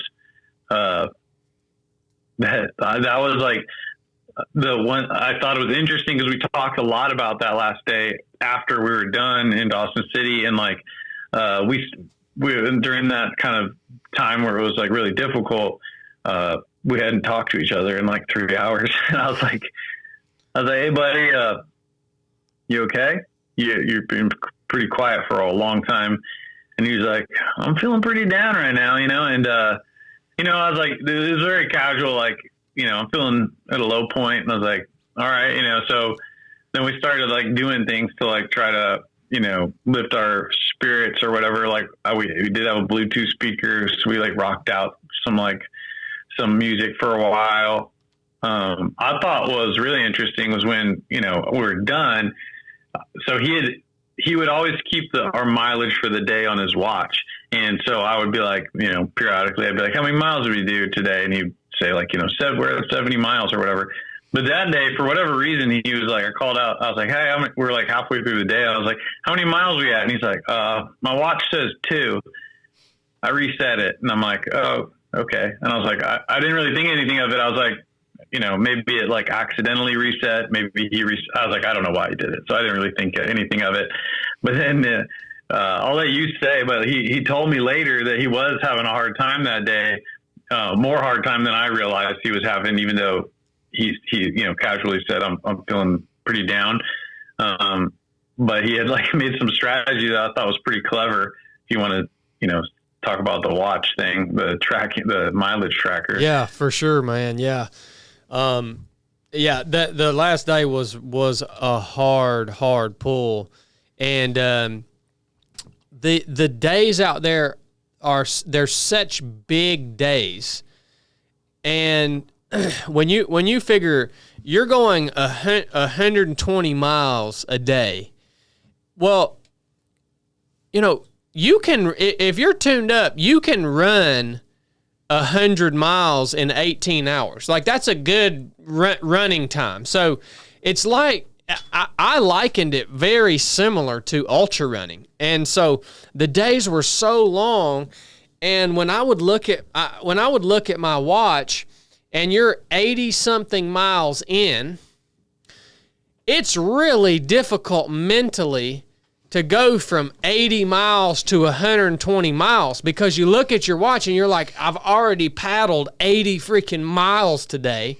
It's taken me forever. It's like I could have ran 80 miles in the same time it took me to paddle this. It's so hard for me, to wrap my mind around that. I've already came so far and I have to go so much further. And so that was really hitting me hard on that last day. And so what I actually did is, I think we got to 30 or 40 miles, and I was like, holy crap, we've come a long ways, and we're not even halfway done. And that was starting to eat me alive mentally. So I started resetting my watch every 20 miles. And it was just a way for me to trick my mind into looking down at my watch. And even though I knew we had been on the water all day, when I looked down at my watch, I'd be like, oh, well, we've only been 8 miles, or we've only been 10 miles. And then once we got up to 20 miles, I would just reset it and go through that again. And I would tell myself, okay, let's just get to mile 10. You know what I mean? Let's just paddle 10 miles. And it helped me tremendously because that was a hard push. I thought that was brilliant. Yeah, I thought that was brilliant. It's the same thing that you experience when you're running a 100-mile race. It's like, you get to mile 60 and, you're feeling like crap and you realize, good night, I still got to run 40 more miles. That becomes really difficult at times. And with this particular race, it became even more difficult because you were putting those big miles and those long days in back to back to back to back. Whereas, a typical running race, you do one big, long, hard push and then it's over. But with this, It was just the day after day after day. So I think I would have had to continue to do that throughout the race just to kind of keep myself mentally locked in and present and not start thinking about how far I've already been that day and then how far I also still have to go. You know what I mean? Yeah. So we pulled into Dawson City. We were came through some big channels that day, a lot of big open water, a lot of navigation. River was big, man. In some spots it was flowing good, in some spots it was not much, and we were having to hunt the littlest bit of flow that we could have. We were trying to really be strategic in where we were at in the channel so that we could pick up as much speed as we possibly could. So we were just chasing that current all day long, which is what we should have been doing from day one. I didn't realize how important that was and how much of a difference that made until the very end. I just thought, well, the whole river's flowing at generally the same speed, so as long as I'm in the river somewhere, I'm going to be good. No, that's not true. And we made it in with a half hour to spare, which I was super proud of, man. It took a lot of work to get there. And then, of course, we had Chris and Scott Worthington and the race director, John, all there on the dock. I just thought, man, what a blessing that was, dude, because could you imagine if we would have just been there, just me and you in Dawson City in the condition that we were in? We probably would have just laid there on the bank of the river, and it would have took us a while to get all the mess in that boat straightened out. But man, these guys jumped in and did pretty much everything that needed to get done for us. And Scott had booked us a room at the one little hotel there, the last available room in Dawson City. Yeah. So he had that prepared for us. Man, they just made it. They made it awesome, dude. Yeah, I mean, it was special, having them there too. Like, also for me, like feeling disappointed in how much like the journey, this past 2 years, like I shared with Chris, having him be there at the end, and he's such a competitor and a perfectionist and a high achiever person that, I just didn't know, like, if he was gonna be like disappointed, that we didn't achieve it. Cause like, not like disappointed in me as a person, but like disappointed that as like, cause he was part of our team, like that the team didn't get it. But when we pulled up and he came up, to like me before I sat up out of the boat, and he just gave me a big hug and was like, "I'm so proud of you." And I was like, it just was like a huge, I don't know, like weight off my shoulders. And also just like, it felt good, like end of these 2 years, and made me really appreciate him, and just, it was just special to get that moment with somebody that meant so much to me, in this journey. And, like that was pretty cool. And just, it was just very humbling that, I'd only met Scott, when they started the race, and he's like, "I got you a hotel room." Like he knew like I needed to be laying down, and he like took care of that before we even pulled up to Dawson City. You know, I was just like, man, he did that for me. He barely knows me. That was pretty incredible. And like you said, we would have just been laying on the bank for sure. I mean, I was done. Like I felt pretty good until we pulled up to the dock, and then it was like, you know, that thing that happens when you're like done, your body knows. It was like, I think we like pulled up and we just kind of like went to a glide to pull to the dock, and all of a sudden my trap was just like popped, and I was like, oh man, what happened? Like, cause I wasn't even paddling anymore, and Chad was just like laughing behind me. I was like, cause he knew like what I knew too. It was like my body was like, oh, we're done. Okay. Time to give up. My wrist wasn't even like bothering me, and it literally ballooned up it looked like I was like a 300-pound person's arm, like rolling over my watch. I was like, what happened? Like, I didn't even know I hurt my arm, and I like could barely get into my wheelchair because like this wrist was so jacked up. And I was just like, man, what? I was like, wow. That was when I was like, okay, this was like very hard, because when we were in it, it was just like I would say periodically, I was like, this is just what we do. Like, this is just our life. You know, we live on the river. Like, it wasn't like we were trying to like do something. It was like you were just living in the moment. And so when it was finally done, the weight of the effort finally hit me, and Chad was like, you know, we're like disgusting. We're like smell so bad. That day I decided I was just going to paddle like in my underwear. So I was like, didn't have pants on or shoes. And Chad's like, I'm hungry. I need food now. And I was like, you don't want to shower off first or anything? Yeah. And he's like, no, I need food now. And I'm like, all right. And so this town is like Tombstone. It's like an old West town. So we go to the hotel, and we're like sitting in the lobby waiting for them to serve us, and it's taking forever. And I'm like starting to feel like really miserable.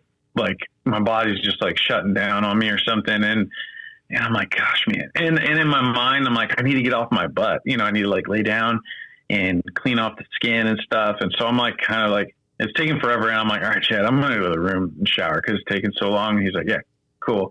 And so I head to the room, and it's like just taking me forever to get in the shower. It's just like, I'm like digging through the bags really slowly. And I'm just like, man, like this is like probably the second hardest thing I've ever done.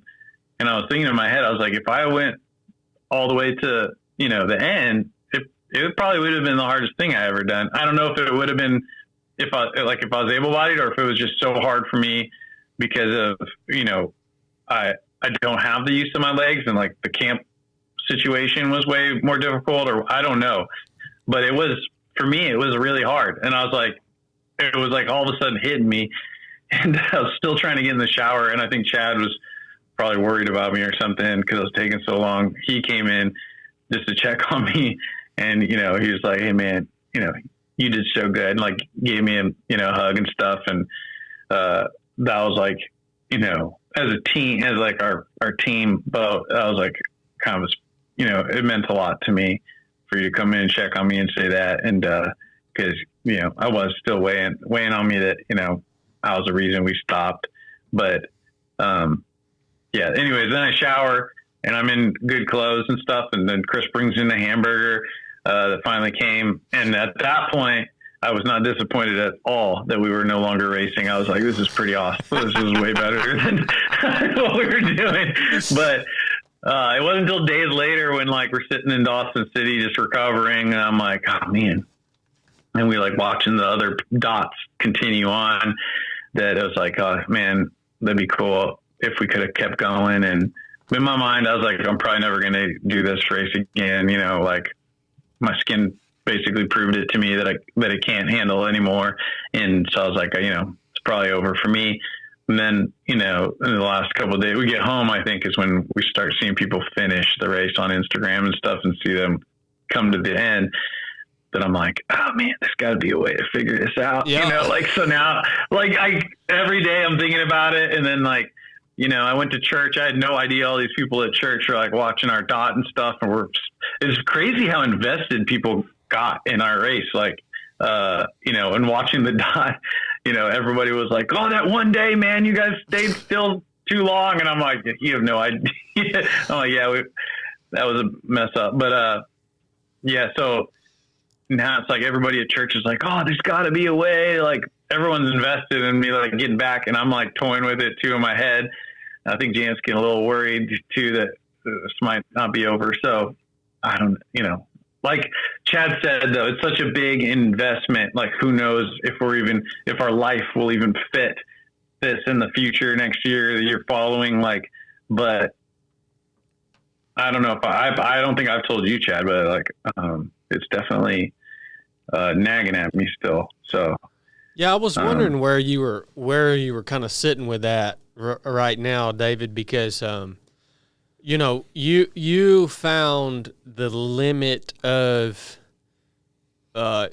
your body on that day and during that specific race with the experience that you had up to that point and the training that you had up to that point, but you can indeed move that limit. There are now how far. And this goes for everybody listening. This is for all of us that have the opportunity at which the opportunities are very rare in life to find, that you really experience the limit of your physical body, as it pertains to how well you've trained, prepared, and the conditions that you were in that specific scenario or that specific race. But for all of us, we can play with things to move that limit, in the right direction. And I definitely think that there are things that you can do, David, as something as simple as what you said. You remember you told me, you were like, you know what, man, I should have been lifting myself up out of my kayak seat more than I have been, because you would go 3 or 4 hours without lifting up and relieving that pressure from your butt and allowing that blood flow to work its way in there on your sit bones and stuff. You know what I mean? Now, how much would that have moved that limit? Well, we don't know, but you didn't, that wasn't something that was a huge priority in the beginning, because we didn't really know, okay, what's your skin going to be able to handle with this amount of time in these conditions. So I think there are all sorts of little tweaks and techniques and even gear and innovation and things that can definitely push that limit. So I don't blame you for. I'm glad that you are thinking the way that you're thinking. Because I think that's where your head doesn't. I think that's where your head needs to be at. And I think that obviously through prayerful consideration and then testing different techniques and gear and really looking back on what you learned from that experience from a physical standpoint, and what you did right, what you did wrong, what you think you can add or take away to do better. I don't think it's necessarily time to give up on that challenge. Yeah, no, I wouldn't say it. I'm giving up on it for sure. I definitely, and Janet was like, don't just do it again and do the same thing. Expect it to be different. Exactly. Like, I think the big one is like probably figuring out gear. So I don't know how into it we wanted to get, but like, I think what happened was an overall circulation problem in my lower body, because what actually was frightening me the most when we were done was how swollen my legs were on that final. They were swollen every day, but the last day, the final like accumulation of the 4 days, I mean, then my knees wouldn't bend at first when I got into the wheelchair because they were so fat. And I was like, oh man, this is like crazy. And it was like hard. Like they were, and usually like I'd get in bed and it kind of like drain and stuff, but it was like not going down. And I was like pretty shocked by it. I mean, it wasn't just like my feet and ankles were swollen. It was swollen up to my like thighs, like mid thighs. And, like my legs were the size of like a normal person's legs when they're normally just like little skeletons.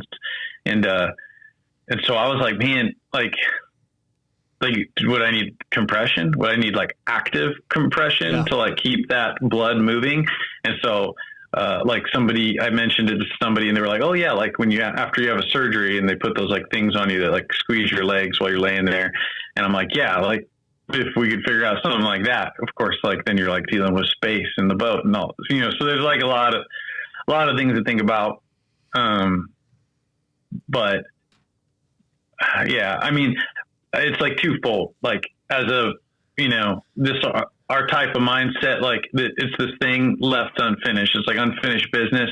And, this drive is still there, but at the same time, I'm glad that we like pushed ourselves so hard that, I don't have any regrets about like, phoning it in or something, like, so if just it's not in the cards and God never lets it happen again, like, life just gets in the way, or like, we never can figure out, how to help my body survive that amount of time in the boat. Like, no regrets, I guess. But, so it's like kind of twofold now. Like I had no regrets, but also it's still this goal out there that would be really great to achieve. Yeah. And, I am like bummed too that we didn't get, because one of the things I was really not looking forward to was the bugs, and we didn't have like any bugs. And I was like, that would have been a great year to finish it, because if we come back another year, it's probably going to be bugs. Like the odds are there's going to be mosquitoes everywhere. And it was like the one year that there was no mosquitoes, I was like, oh, it would have been good to knock it out of the park that year. But yeah, that's beside the point. Anyways, those mosquitoes would have definitely thrown an interesting added layer of frustration to all the other things that you're having to manage while you're out there. Well, man, yeah, I'm glad to hear that's where your head's at with it, because I've been thinking the same thing multiple times. Like, we need to talk to the right people and describe the issues that we had and come up with as many solutions as we can, and then go for it again, Lord willing. I've been thinking along those same lines, man, so I'm glad to hear your head's still in the same place. And luckily we're both rich, so we can just go do the race any year that we want. It's not really a big deal.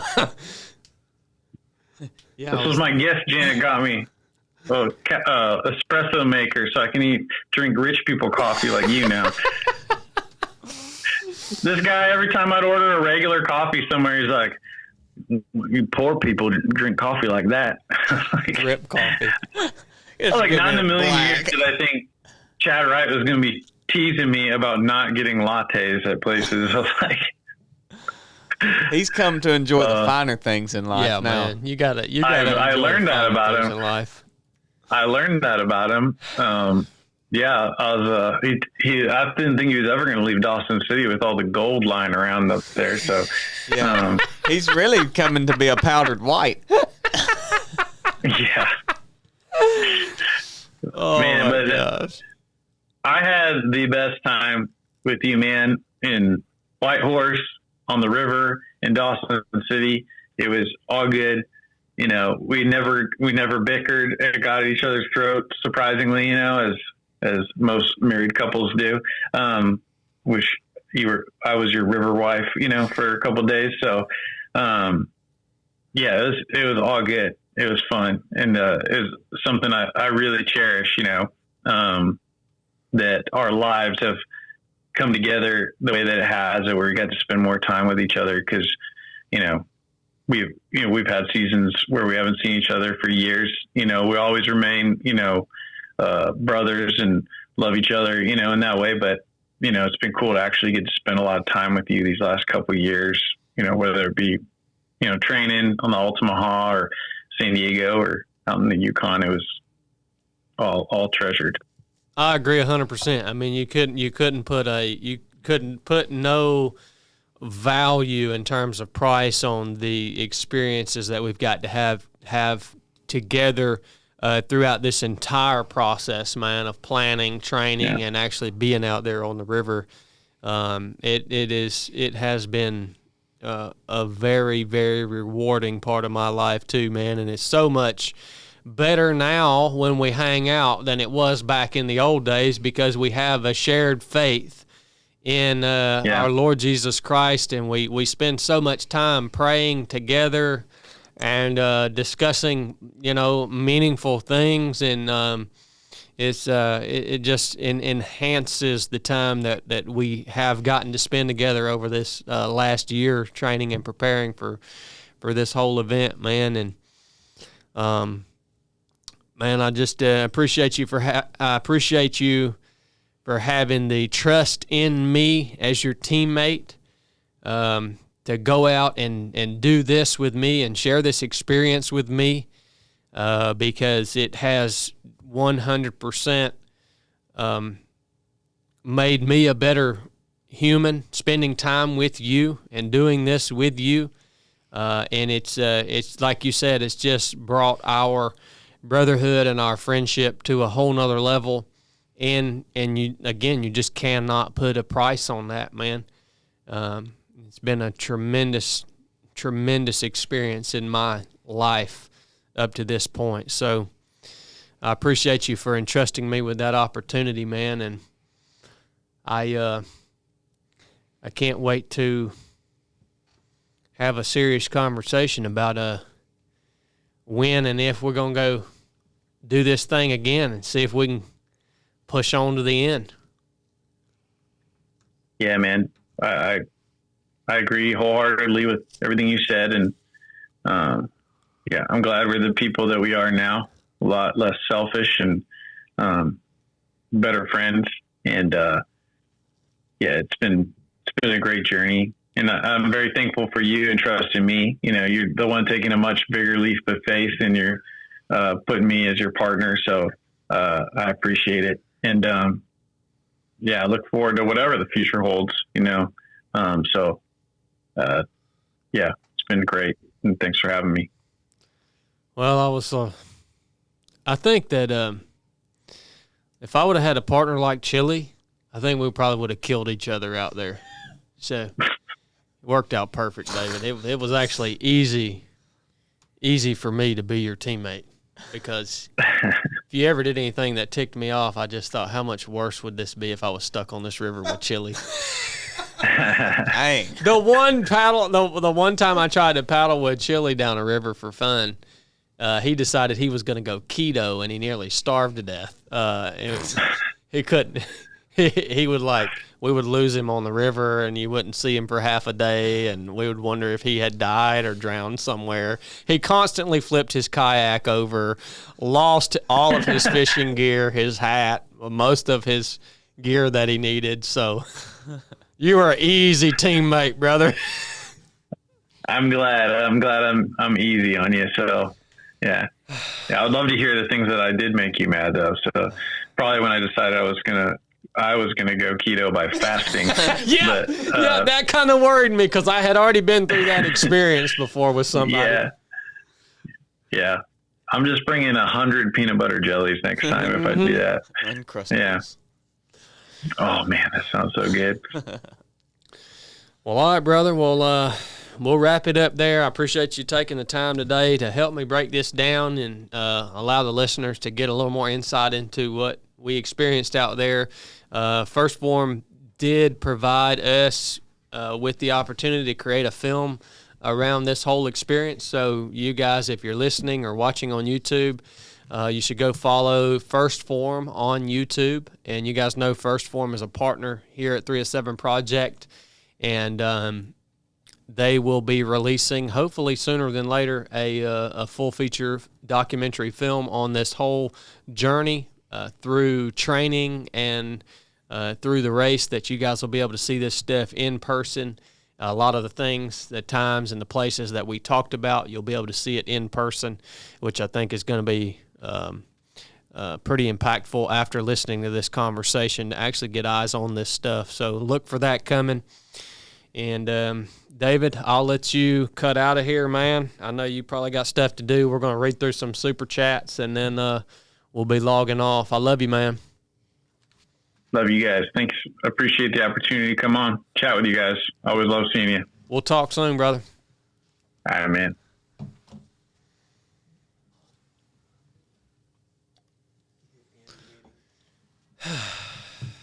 All right, I got to hit the head. Go for it, bub. What, you just dipping out? Wow. Have you noticed he doesn't like to read these?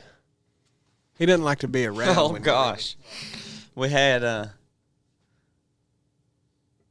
Keep going. Keep going. He was trying to make fun of me for not shutting the Zoom down.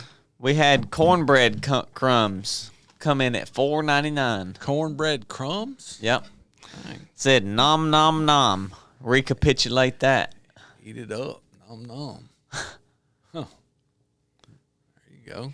This is a weird way to end this episode. Yeah, you guys be engaged and quit looking up Zoom protocols. Well, no, this is a weird way to end this episode. I mean, it was a good We had Marty conversation. Bingham come in at $4.99. Well, when you go out of the room, it One, gets I'm glad drab. that Tom Sawyer and Huckleberry Finn made it off the Yukon alive. It could have gone either way with them two.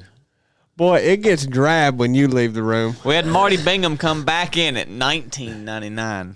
Dang, Marty. He said, I guess we were premature making plans to divvy up Chad's stuff if he went missing for a few minutes. You guys should be ashamed. I didn't even know that happened.